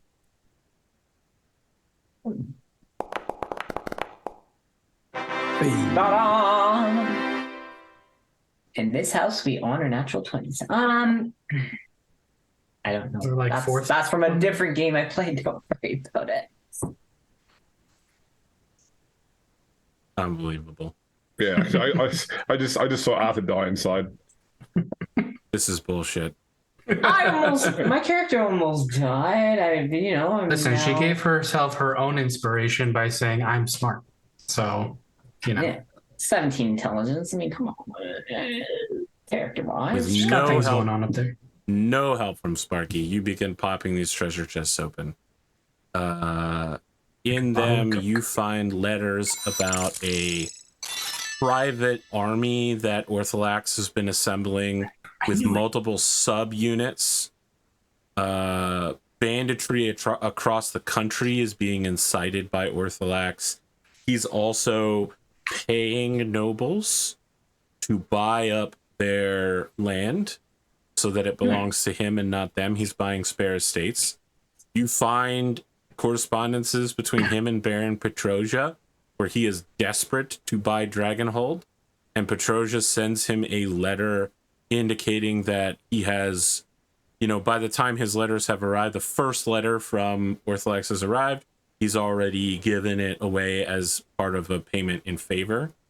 Shortly after that, you find a stack of papers that involves Ortholax hiring a group of assassins to murder Petrosia in a rage. Natural 20. You find a lot of what Ortholax does is rage driven. Like upstairs, it was meticulous, dispassionate perfection. Down here, all of the petty, hateful stuff he has to deal with, this is where he gets his revenge. People who bother him with tons and tons of, like, I'm a nobleman and my people do not like your policy, Ortholax. I would like you to petition the Emperor to change it on my behalf. Like, he just has that person killed, or he incites a rebellion in their county. Ortholax isn't just a dick, like, he's a master manipulator who appears to be playing different factions in the Empire against each other. You also find long writings between him and an unknown recipient that are just like, he'll write on one side of the paper and the unknown recipient will have written on the other side. So like someone is he's sending somebody a letter and they are sending it back on the other side of the same piece of paper, which seems very odd. I wonder if that's magical. The parts from Ortholax are like, I fucking hate this child. I would murder him in a second and snap his spine in half were it not for the blessings of the gods. For now, I can keep that useless slut at bay by trapping her useless spawn. And like the reply back is like, you have become too hasty. The line of Axe has always been too hasty. Calm yourself. Act with the mercilessness and dispassionateness that a dragon should uphold. You would not want to risk my wrath, Ortholax. And the replies are a lot like that. Like, someone is threatening Ortholax, and Ortholax is constantly reporting on his own bad behavior. Bigger dragon? Unash? Something? Maybe? A dragon. Is there any indication here of where the Archmage's son is? No.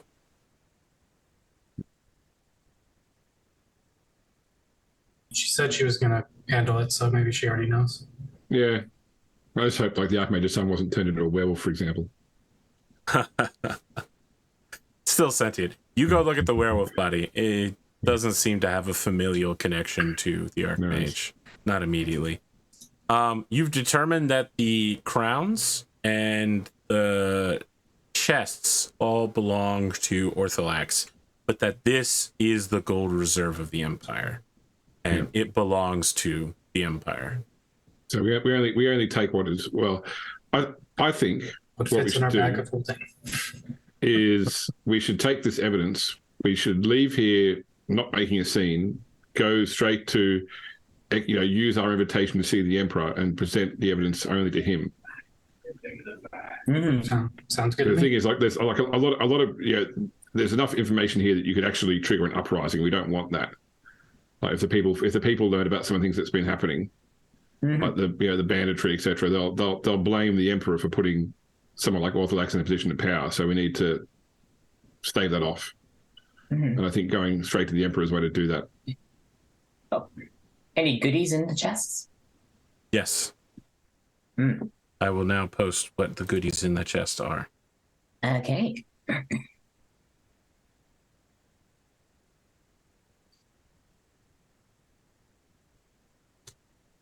You also gain 4 crowns crafted to fit Ortholax's head, 1 10x10 self-portrait of Ortholax, and 1 2x5 self-portrait of Ortholax in his human form.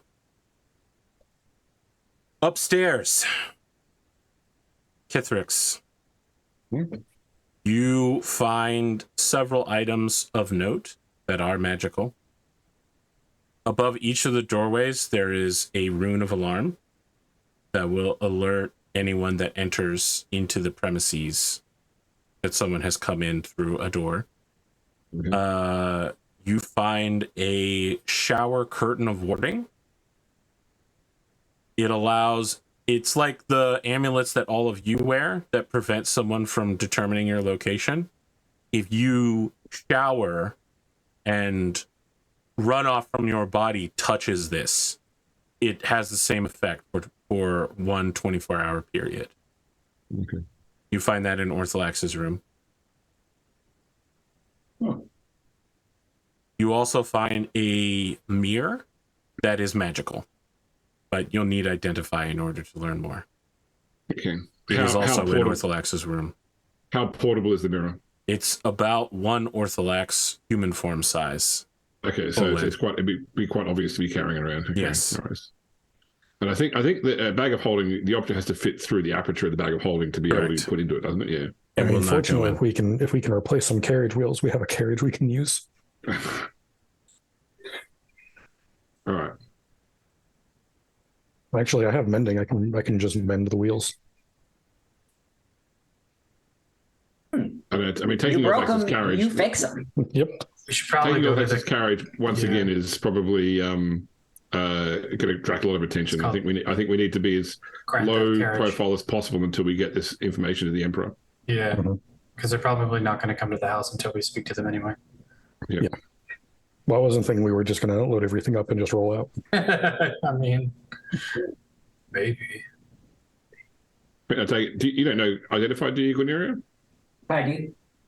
I'm a bard. Of course I know Identify. Oh, did you want to try identifying this mirror? It's a mirror. I could. It takes a minute. Do we have that time? Yeah, we got it. Okay. You identify it as a mirror of shape changing. It's what allows Ortholax to turn between his draconic and human form. But that's not something he can do naturally. He does it in his room. Yeah, it does it in his mirror.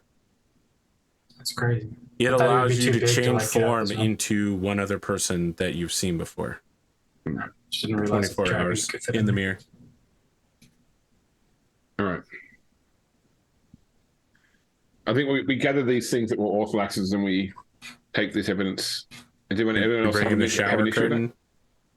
I don't know about the shower curtain. No, I think that it's a failure item, but we have amulets for that. Sure. You are bringing the full length mirror of shape changing. I don't think so either because we don't know how to transport it. Okay. Yeah. I thought we were fixing up the carriage. Once again, driving around in the Grand Vizier's or the economic class's carriage, not subtle. Probably not the greatest. Yeah. What are we gonna do with all these people down here that we have tied up? Well, leave them here until we see the Emperor. Then we can let them know that we've captured them and they're in the house. And they knew the whole time. Should I stay while you guys go so that nothing weird goes on with them, or? You take a risk if you stay in case guards do eventually respond to whatever people saw here. I mean, either way, they're going to tell the guards if they do find him in there about us.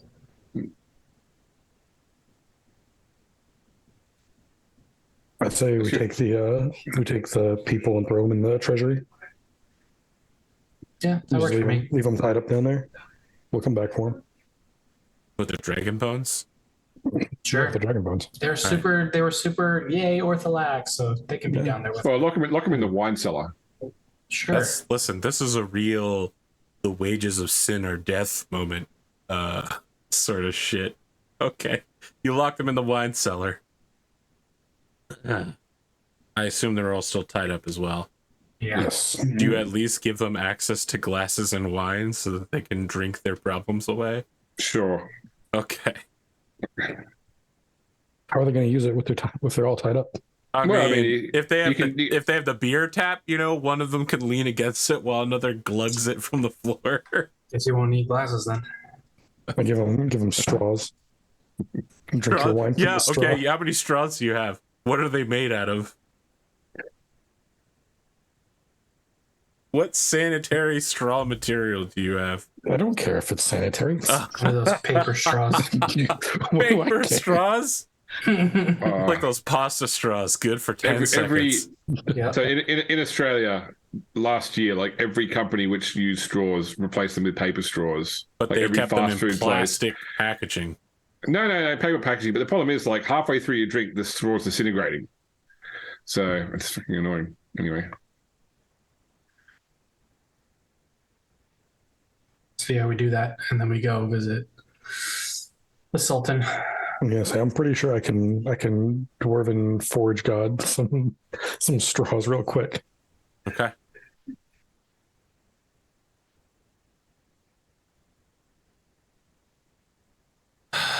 You're making your way Downtown. where? Yes, We're but where? walking Dan? fast. so Okay. I mean, so our invitation to see the emperor was to come to the imperial palace, was to come to like how are we supposed to? It is to go act upon see this? the emperor at his personal residences in the palace. Okay, so I guess that's what we are. That is what we do. Whistling like nothing has happened, going to fulfill this request to see. You arrive at the front doors. You are not riding an Orthodox carriage. No. You're walking. Mhm. Yeah. You arrive, and the palace guards are looking at the four of you plus a dragon, and one of them stops you, and another goes to speak with someone in the palace, and comes back out and says, "Is one of you Guineria?" Oh, hello. Yes, my name is Guineria. Yeah. He slams his spear on the ground twice, and like 2 columns of 10 more guards come out to surround you on either side, and he says, "I need you to come with me." Can my friends join us? Yes, all of you need to come with us. Okay. was- May I make an inquiry as to what the urgency of the guard escort is for?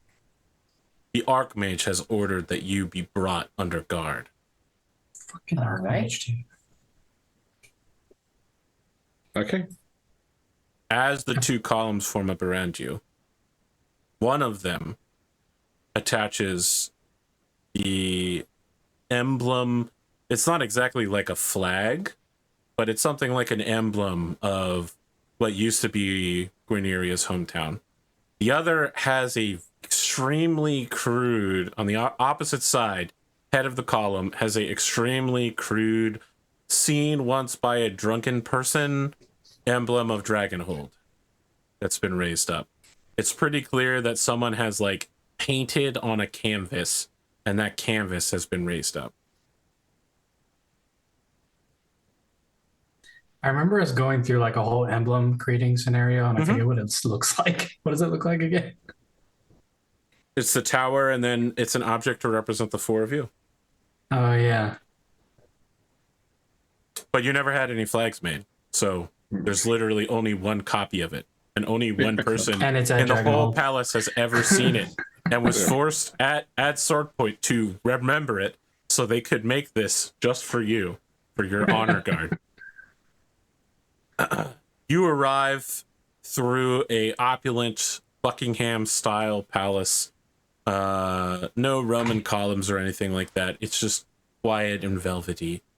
To a comfortable, which is odd to say for a throne room, where the emperor is seated with the archmage at his right hand and a young child at his left hand. And he's having a quiet conversation with the young man, and when he sees you all come in, he sits tall, and a literal halo of gold forms around his head. And the sunlight arcs off of the door, and it's pretty clear to you at the moment that in a world where the gods are real, many gods have blessed this man and are making their presence known to you right now. I think you just cast Thaumaturge as a cantrip. This is I want to be super clear.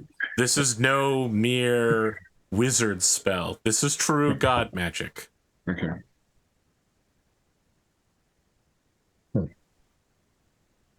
Is there any way I can like tell or divine if for some reason he has a blessing of my god?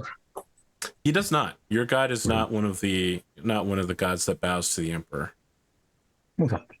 But I think we probably should. So I think whatever the protocol is, take a knee, bow, whatever the case may be. You know. I mean, yeah. Well, I know we're not godly technically blessings aside, still... we're still meeting an emperor. Yeah. Yeah. Already enraged one mythical creature today.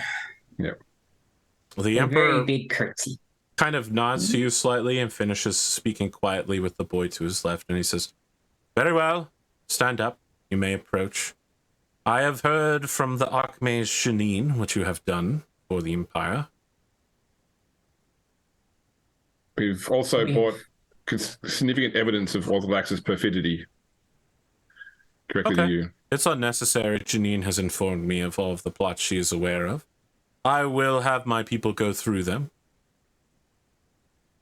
I don't suppose you would abrogate your responsibilities in Dragonhold to join the draking expedition to the east?" At the moment, I would just like to go home. I see. Well, when I sent my first letter to you, I was truly hoping that the original dragon killers would work for me. It would seem that you did in a different sort of way. There are still dragons out there that threaten the Empire, but I suppose there's nothing to be done. If you are tired of killing bad dragons, I suppose you've done as much as I can ask of you. There was still someone else working with Orthodox above him, it seems. We have people that rely on us that we need to see to, but our involvement in this situation is far from over. Is there some boon you would ask of the Empire? Payment for services rendered? Returning the Crown Prince to my side? And I just want to be clear here. As far as you know, there is not a Crown Prince of the Empire. Not an announced one in any way. I look around the other. I can't speak for all of us, but I'd simply be happy with good relations between Dragonhold and the Empire. Yes, our city is fairly new. If you could bestow a boon upon us to, I don't know, to make our city prosper, that would be sufficient, I suppose.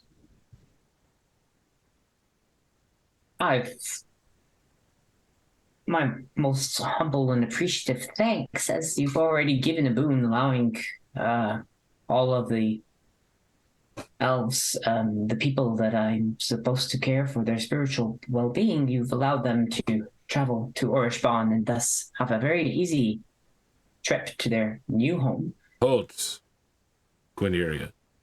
That is no boon. That was something a good neighbor does. And I'm greatly appreciative of it, yes. A boon for Dragonhold and for all. Engineers to build a proper road from Orishban to the Hold might be something. Very well. It would foster trade and goodwill between all of this. I will have the Dragonhold Road constructed as soon as I can. if I may, our close friend and companion here, this ancient draconic spirit in this form, he was part of our expedition to defeat Ortholax.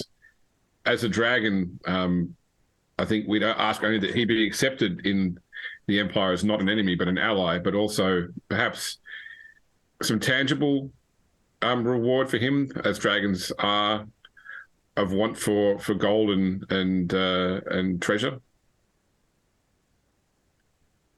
And only what you see as 1/5 of the value that we provided.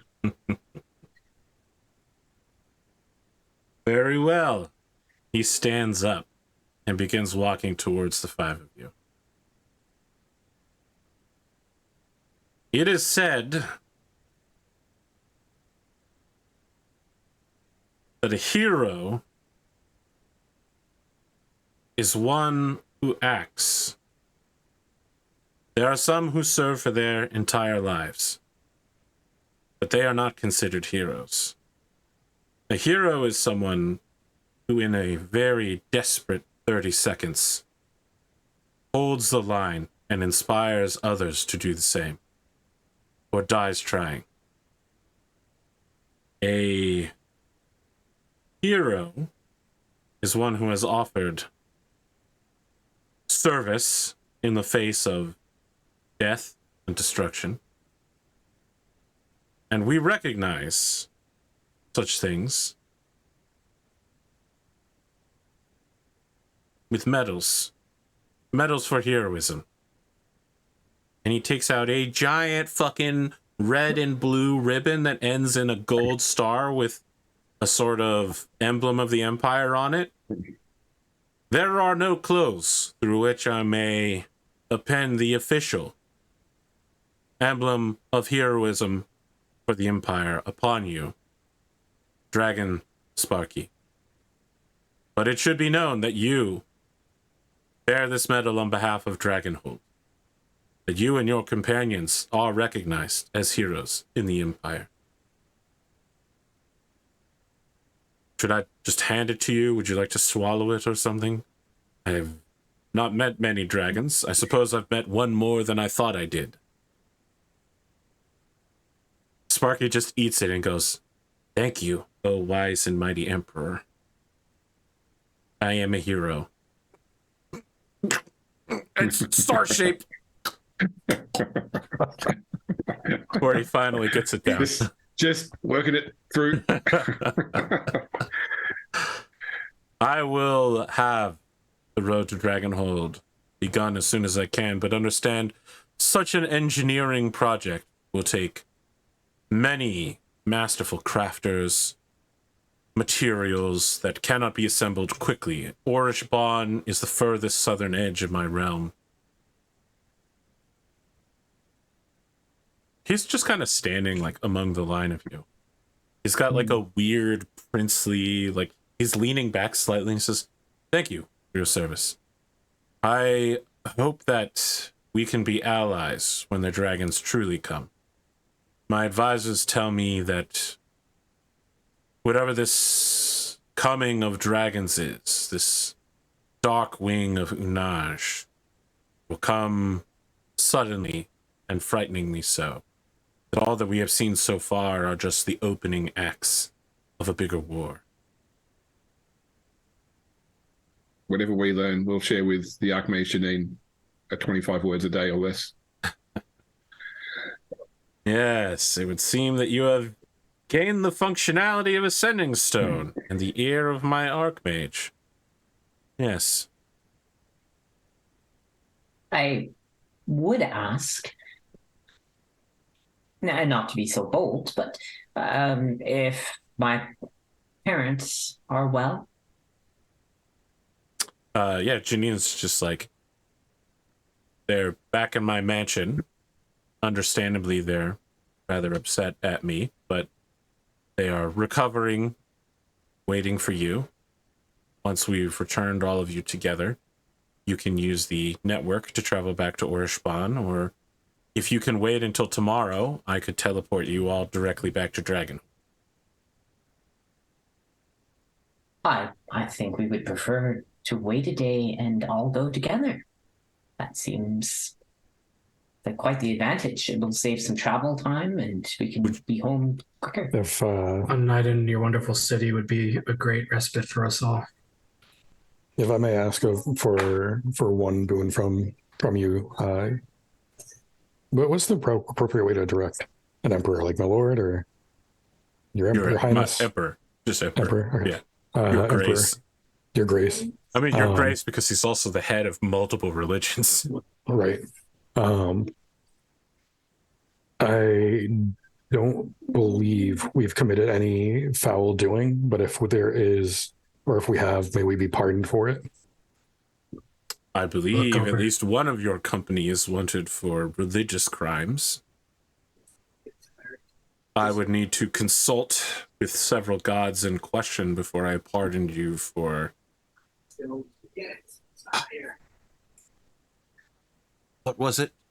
Selling souls to devils? That is a extremely serious charge.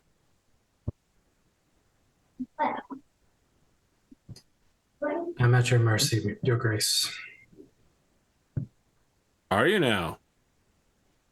He turns and looks at the Archmage and then turns to look back at you and says, I heard that you had more fight in you than this. Curious. The dragon took most of it. It's been a rough day. I will consult with the gods, and I will have an answer for you tomorrow as to whether your friend can be pardoned for her blasphemies. As for any currently existing non-religious crimes, are there any that you are aware of that I should be pardoning any of you for?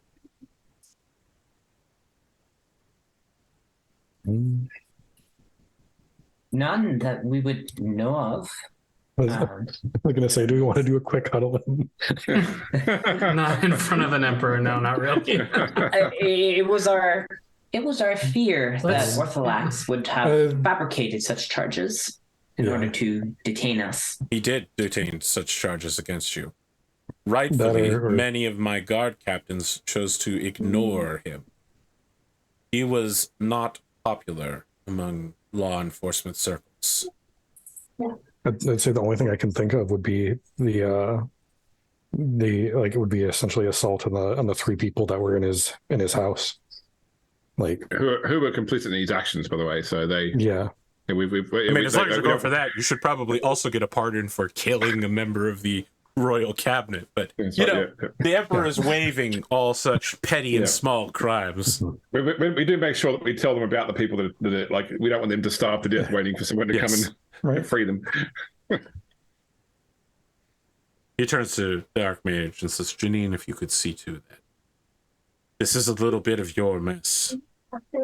When he says that, you can tell that he is deeply upset with her as well.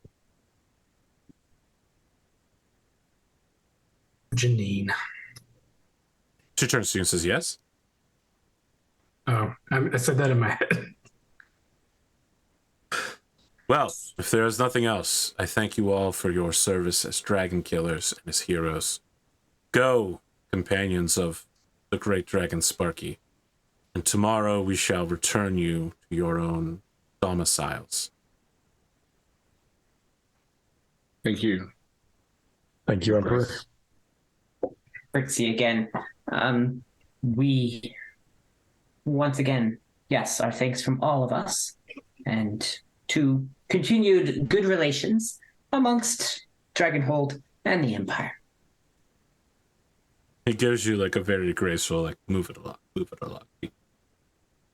A massive dragon attack. He gives you the idea that, like, a massive dragon attack subverting his realm is a big deal, but it's not even the worst thing he's going to deal with today. Who's the guy for Princess Bride? He's like, I've got a wedding to plan, gilded frame for it. A lot of things to do. I'm swamped. Anybody want a peanut? Let us go to break and then come back for the third, I suppose. Yeah. Okay. To meet up with Guineria's parents for the first time, really. Octodad is back. He's keeping it fresh.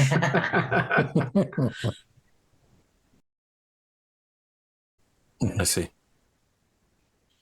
Do you know what that is? No. Okay. That's the penis. What? You haven't seen that meme? No, listen. Um, I don't listen. I don't know how old kids are, but I'm pretty sure his kid is not old enough that you should be saying that to them. I can't hear me. No, she That can't old hear black dude is like, that's a penis. I know what you're talking about. No, Yeah. the God, that would've been really restaurant awkward. I was looking at ordering dinner from has a thing called meat fries. And it looks like just nachos, but put on top of fries instead of Instead of chips. yeah. Did I tell you about my mac and cheese in Chicago, Andrew? No, you didn't tell me about No, that. so when I was staying in Chicago, I had to stay in the hotel because I had COVID. I ordered for a place that just did variations of mac and cheese. They had something called Texan mac and cheese, which the picture on the website showed like mac and cheese with like a drizzle of barbecue sauce over the top and chunks of chicken in it. And I ordered that, and when it arrived from Uber, it came out in like a black plastic bowl with a clear top. And at first, it looked like a bowl of barbecue sauce because there was so much barbecue sauce on top, it completely covered everything else. So it was like a layer about an inch thick of barbecue sauce on top. Ugh. You had me until you were like an inch thick. I'm like, oh my Yeah. I was like, quarter inch maybe, but an inch, dude?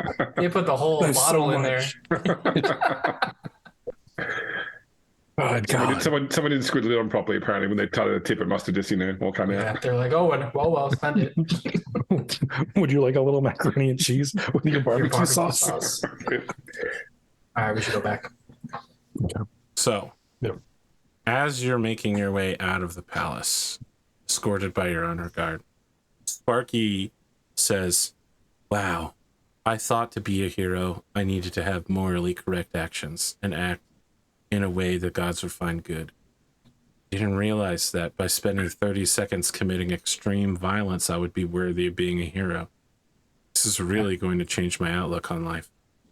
Welcome to the club. Well, hold on a second. Those 30 seconds of extreme violence, 40 seconds it was, of extreme violence were the culmination of our attempt to do the greatest good we could. I would like you to make a persuasion against the Emperor's persuasion. No worries.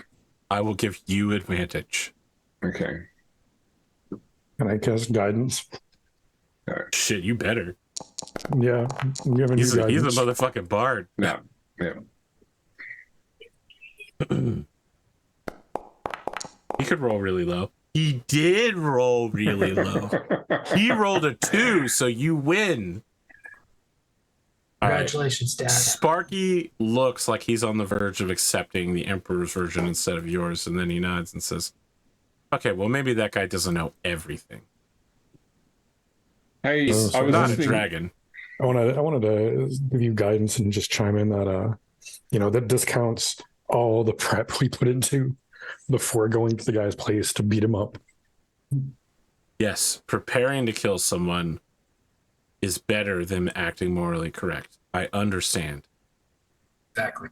Yeah, what we did was we saved this whole city from his influence, and we saved that child. So, hey, look, I was listening to what Orthax was saying before, and I know obviously, you don't need to worry about what an evil dragon says, but like, I've always just called you Sparky from before you could talk. Like, if you don't like that name, or if you want me to call you something else, then that's just, because you're not a pet or a servant, you're our friend. So I don't let his words affect me. All of the Drake Wardens that I have bonded with have all given me names. Sparky is just as fine as any other. okay. I have had all of creation to come to terms with what the Supreme Creator asked me to do when he made me.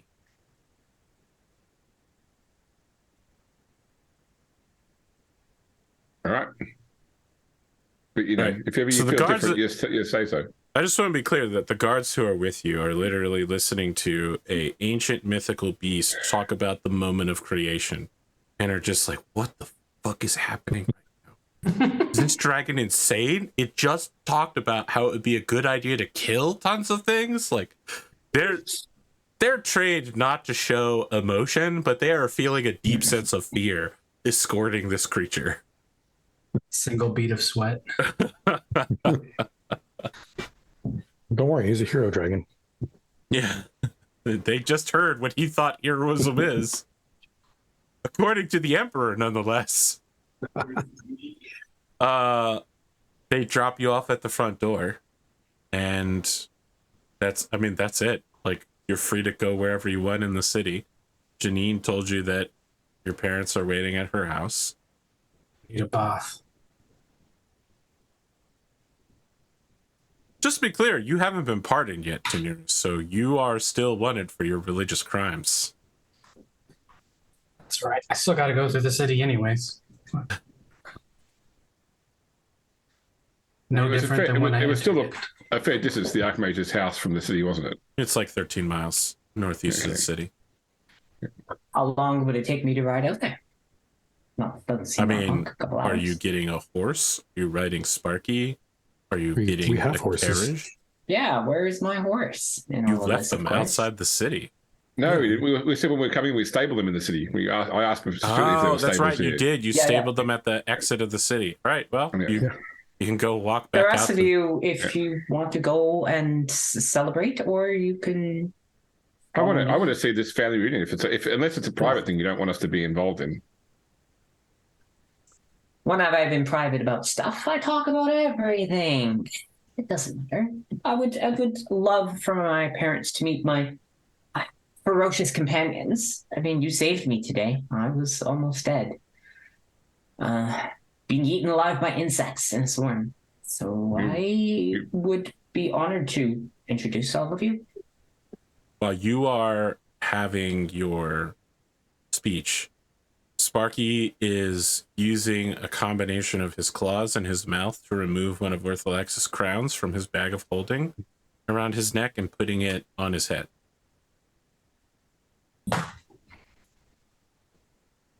Different crown each day? Maybe I'll find one that I like. They aren't sized for my head properly. I can work them on the forge to resize them if you need them. Maybe. Or if you just want to leave them like that and grow into it. Maybe. I'll tell you what. Now that you're bigger, now that you're like do you mind if I ride while we head out to see Daenerys' family? I think we should probably. Hey, listen. Let's talk about getting a saddle first. Okay. I was going to say because I could fix the crown when it goes. Well, sure. I did order a saddle a while ago, just in case. I think that was an Orish bond, right? It was, yes. Yeah. It's there with my magical bow to be picked up. I love the idea that Janine said, "Would you like to be teleported back to Dragonhold instead of going directly to Orish bond?" And you were like, "Sure." No, I didn't say. I was like, I would like to actually go to Orish bond, but I think everybody else wants to go to Dragonhold. I'm not going to cramp their style. You could go to Orish Bond and then make the trip. I mean, we can go there. I can buy more booze and send it on to Dragonhold. I actually wouldn't mind traveling back from Orish Bond to Dragonhold. Yeah. We could Alternatively, I was thinking about seeing if I could hire somebody to actually pick up my package and bring it to Dragonhold. But anyway, I was going to say the alcohol is an issue since you can't make more locally yet. I was going to say. I don't know how many episodes ago, but I did update our addresses with the post office.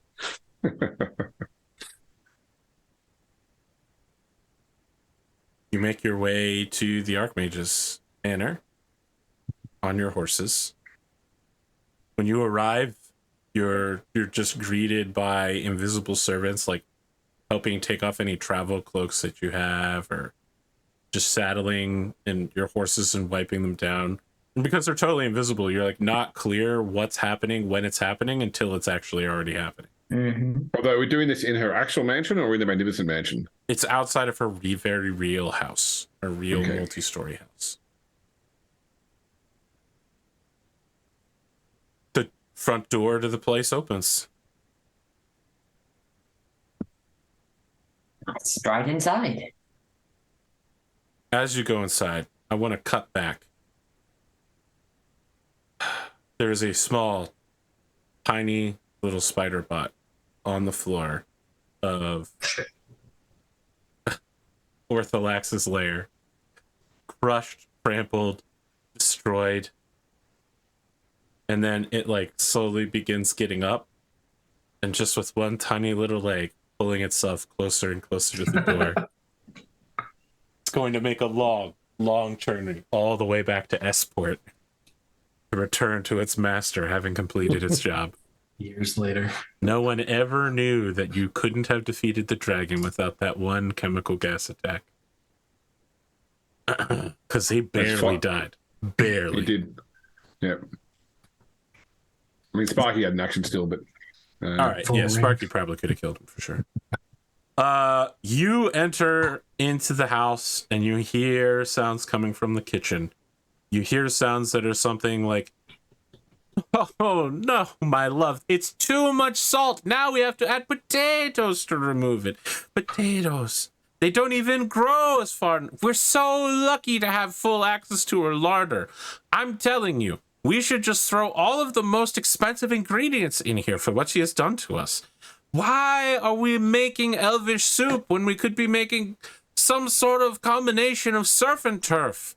You have never even been to the South. You don't know what wonderful spices and other ingredients exist here."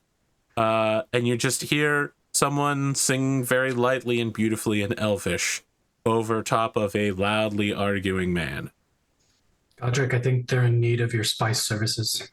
I'm gonna stride into the kitchen and tell them to get out of my space and go see their daughter. As you walk into the kitchen, a knife flies past your head.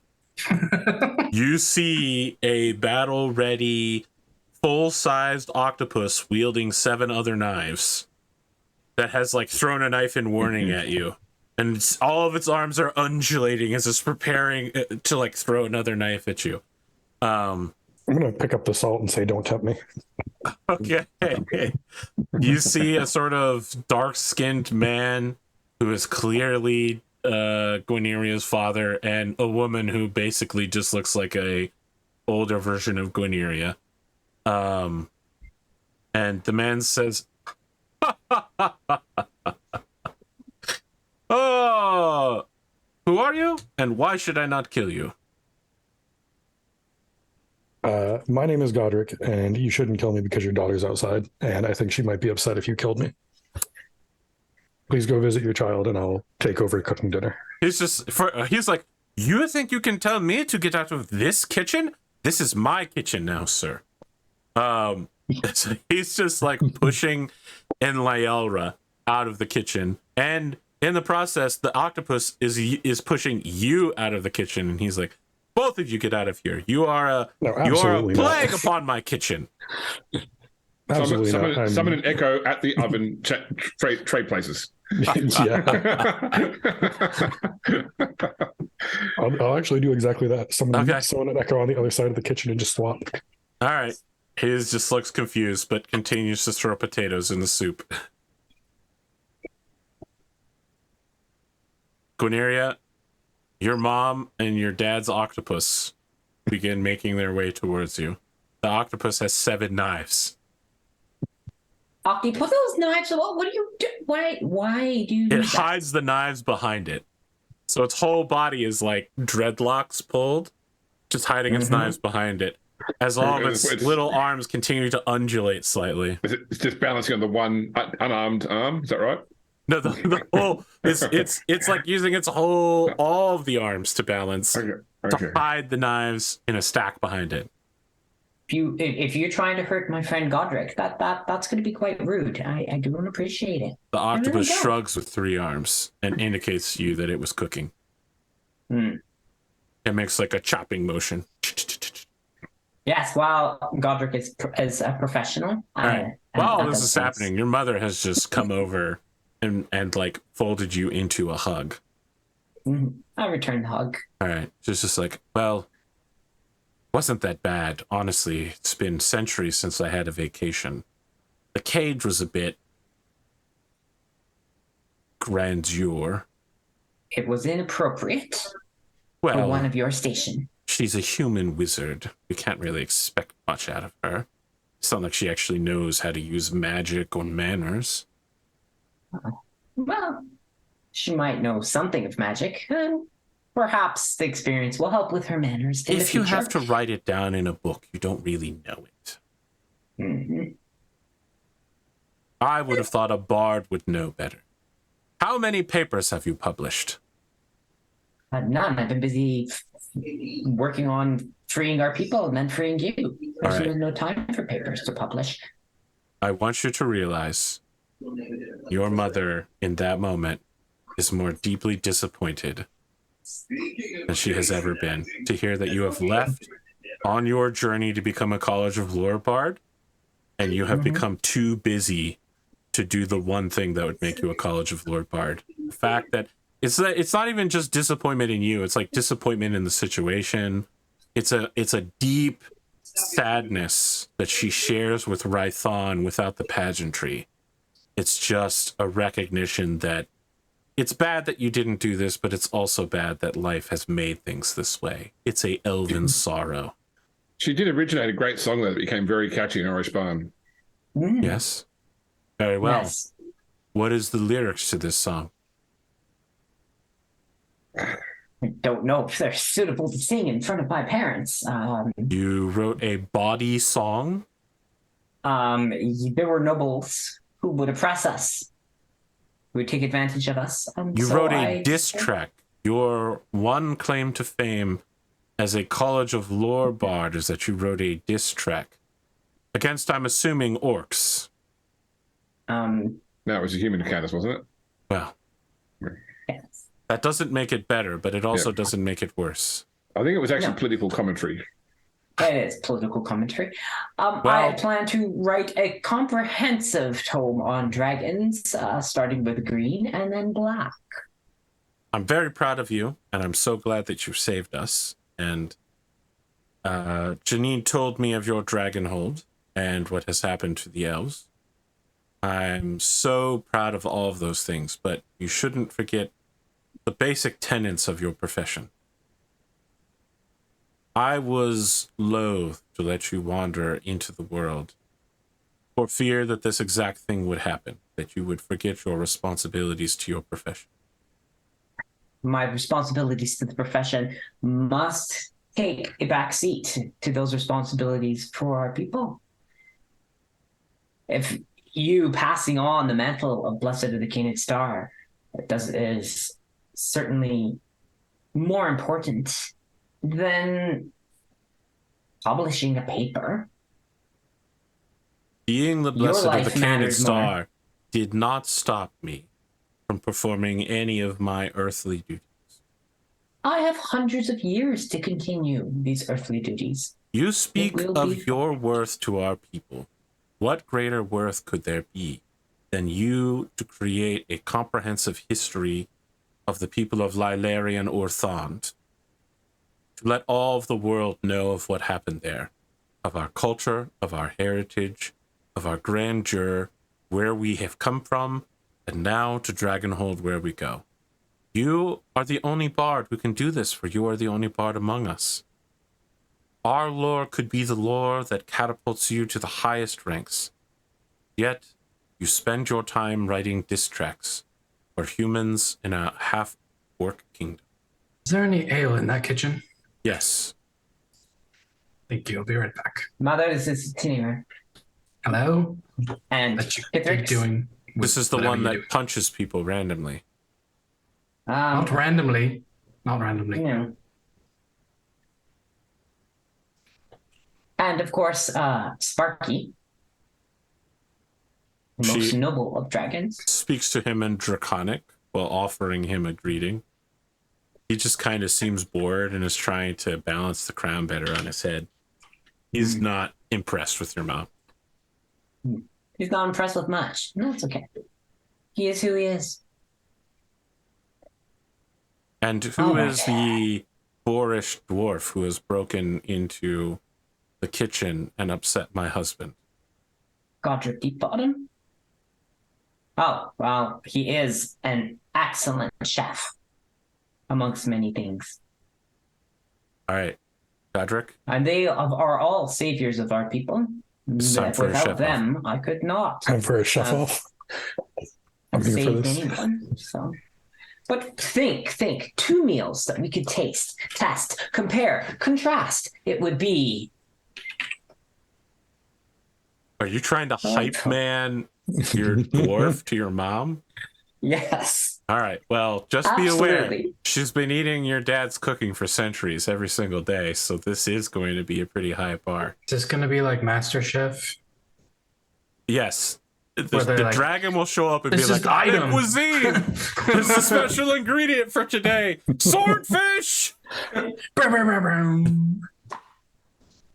Sorry, I went Iron Chef, not Master Chef. Yeah, Iron Chef. That's what I meant. Iron Chef would be better. Yeah. More over the top. He's But the original cousin to the Japanese chairman. But he's a dragon. All right. Do you have proficiency with chef's utensils? I do. Cooking tools. All right, let's roll.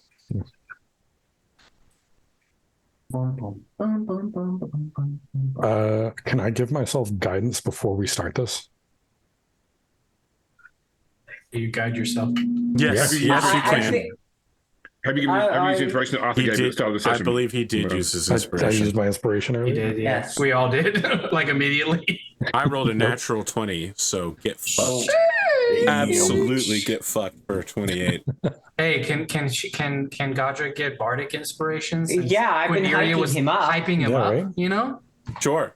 I want to hear. Get a DX I want to hear before. what you say to give him bardic inspiration. He has She to be already able to said hear it, it. though. Yes, but he has to be able to hear it.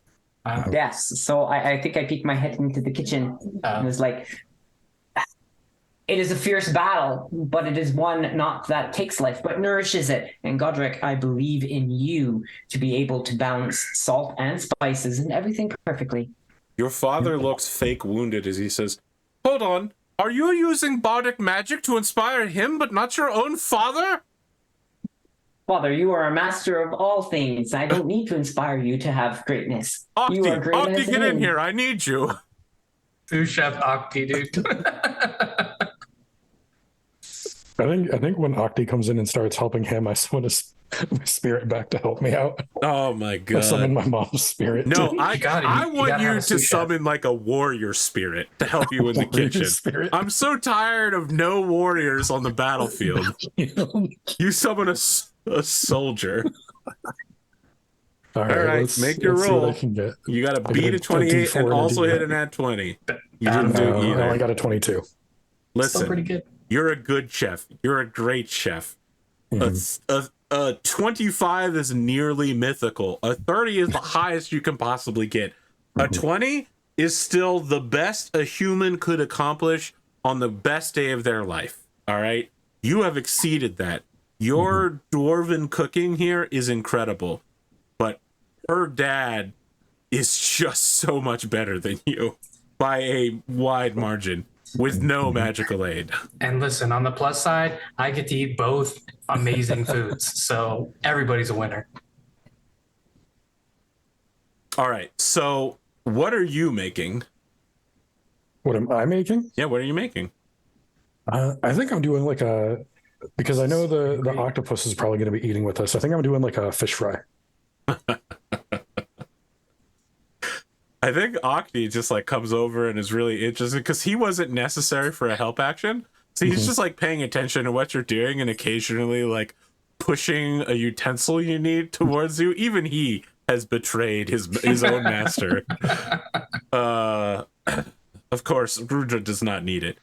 I was Rudra's gonna say, creating. can I get some kind of bonus since I have access to spices he doesn't have access to? You know what? Fine. You can have the help action. So re-roll. Yeah.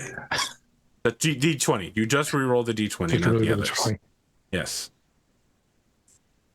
You got a 14 last time, so you need to roll significantly higher. You did. You rolled a I got 19. So you have a +5 for 27. You're one short. +5. I have a. You With rolled a the- 14. You wrote Mhm. originally, And then so I- it's +5 on a 22 is 27. And then I had the. Is that including the?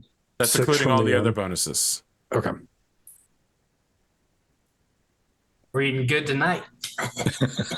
Rudra has created a like 7-course meal that involves smaller dishes from across the empire. So it's like the traditional regional dish of places that do not border where the old elven lands are. So, and probably like one of them is actually like Esport stew. That's like potatoes, carrots, crunions, a sort of fish broth with like a light alcohol base. So he got a 28. I got a, what was it, a 27? 27. I think the thing is he's like a 5-star gourmet chef, and I'm like hole in the wall soul food place. Like the place only locals know to go and get like the really good, super unhealthy, really greasy. Yeah, sure. I lived in Louisiana. I know what you're talking about. You're more of a mobile food truck. The best mobile food. The best mobile food truck back at ever. the keep. Yeah. Back at the keep, I have my sheep pulled food truck. Yep. I'm down. Let's do this. Let's make this a thing. Yeah, so he's just making small regional dishes so that everyone can get a taste of the empire. He sits next to his wife and is trying to force feed her all of the regional dishes. And anytime someone moves the fried fish near either of them, he just casually, backhandedly pushes it out of the way so that she'll eat his food instead of... And then I grab it and I give myself an extra helping. I would call What does the octopus but I choose? feel like I mean, Godric specifically made a dish the octopus could eat. So Octi is sitting at his left hand, and whenever Tanira tries to take the dish, Octi takes fish tacks. You know, I got next. Doesn't take the whole thing, just like takes a bit of it and then slips it into its gullet while no one's looking. Just really slowly, you know, like wraps their arm around part of your food and rips it up, and then slowly levitates it down into its mouth. I think we're getting like good old New England fish fry. So like fried fish cooked on an open near an open flame, clam cakes, crab cakes. I'm going like full seafood buffet if I got the seafood available. I mean, you could ask minus anything cephalopod. You could ask Sparky to judge the winner and then just put a gold coin in Sparky's serving of the. It's just a deep fried gold coin. That sounds disgusting. Yeah. Even for a dragon. That sounds like what they do in Scotland. Like a deep fried Oreo. Wow, this motherfucker just dunked on haggis, I guess. They deep fry everything in Scotland. Deep fried Mars bar I've had there as a dessert. I see. Scotland and Texas are closer together than I thought. Yes. Well, friends, this is the end of this episode. Next episode, we'll talk about the return to Dragonhold, your new servants who are waiting for you there, and the effects of your new buildings. I'm sure we got a lot of stuff to deal with. Yes, it'll be the start of what I anticipate to be one of 3 episodes revolving around MCDM's Strongholds and Followers, which will get its own separate playlist, just in case people are looking to specifically learn Strongholds and Followers. You can put a video in 2 playlists, can't you? Yes. Many There you go. playlists. So you Yeah. All the playlists, even. It'll be in the normal playlist, and it'll also be in the other playlist. Well. So we've made it to the end. Congratulations on surviving yet another fight. Woo. Thanks. It was I think it close. was It's really close. touching go with a couple of characters there, you know. Yep. You couldn't just not roll a d20 to search the basement, huh? You couldn't just give me mysteriousness and then you go to the Emperor and he's like... It didn't sound like it would have mattered that much. Yeah, but you didn't know that. Yeah, no. Knowing is half the battle. I wanted to have you going to the Emperor sweating, but no, you had to roll a damn 20. I mean, I was sweating until the banners came out. I mean, look, there was always the possibility that the Emperor's like, I know about this. I told him to do it. And now you're in trouble. Yeah, exactly. Exactly. That's what I was thinking. I remember you guys were like, the Emperor's behind it. The Emperor's trying to become a god. The Emperor's a dragon. I was like, they'll never know. Yeah, we won't because we. I mean, I'm not necessarily ruling out that he's not some kind of half deity aspiring for greater things. We don't know he's not a dragon. Yeah. Exactly. Oh, I understand. We're playing under Celasta rules, where all of the rulers are secretly dragons. Got it. I understand. Any closing thoughts before we wrap this one up? That was a really fun combat encounter. Yeah, that was fun. Yeah, that was actually really fun. I was definitely thrown for a loop with the when a werewolf, an owlbear, and a minotaur showed up. A werewolf, an owlbear, and a minotaur walk into a bar. Dragon ducks. They had strong contractual or domestic obligations. I'm sure they were holding their family sausage, and It was great. We did the right strategy. We took care of the ads first, then we moved on to the boss. With some real Leroy Jenkins. You had a full plan and you stuck to it. Yeah, I feel like next time we should all go in at the same time. Yeah, well, you're the one that went in first, so it's technically your fault that didn't happen. All right, everybody, synchronize initiatives. I know, right? And I think maybe next time we take the dwarf's plan and just burn down the layer. But it wouldn't burn down the cellar. Wasn't it made of stone? Yes. Yeah. It just burned down the top part of the house. We'd have to dig through it to get the ortholax. No, he just had to come out to get us. What's he going to do? Stay in a burning house? No, but I mean, he could rampage through the city. He's not exactly confined to a space. Mm-hmm. You know, True. in this game, my initiative is always really low. Mine's actually been really high, like the last 3 boss battles. I don't know why. I've always Have gone you tried first. rolling good? Everything else was terrible. Was almost terrible. Get good. That's all it takes. Or play a different game. We're rolling no matter. No, don't play Bubble then. No, thank you. Not for me, thanks. No. All right. If there's no outros, then we'll be back next week. All right. All How right. many episodes do you think we got left in the season? These 3. 3. Okay. I expect that the army combats will take 2 episodes. And then we'll have the get to meet everybody at your new house and see what everything looks like while you meet your new units. We'll do a Team Fortress 2 style. I'll just release a series of videos like Meet the Alchemist, and it's just Lucy and Saint Gerard just doing insane shit. Let's do it. You know, the first thing that happens, you're going to go back to Lucy and Saint Gerard, and he's going to be like, you brought the dragon bones and skin back. You didn't bring anything back? Not even a liver? Jeez. How am I supposed to make potions when I don't have any materials? Yeah, Meet the heavy cavalry unit. we were in the middle of talking to the Emperor, and I was like, oh man, we should have harvested some of that dragon. Yeah, you absolutely should have harvested the dragon. Your first thought was everyone leave the room and leave Sparky there. I was like, ooh, so no one likes dragon parts, huh? Last time you guys made like capes or something out of dead dragons. Yep. Indeed. It's a bit macabre when you have a dragon with you.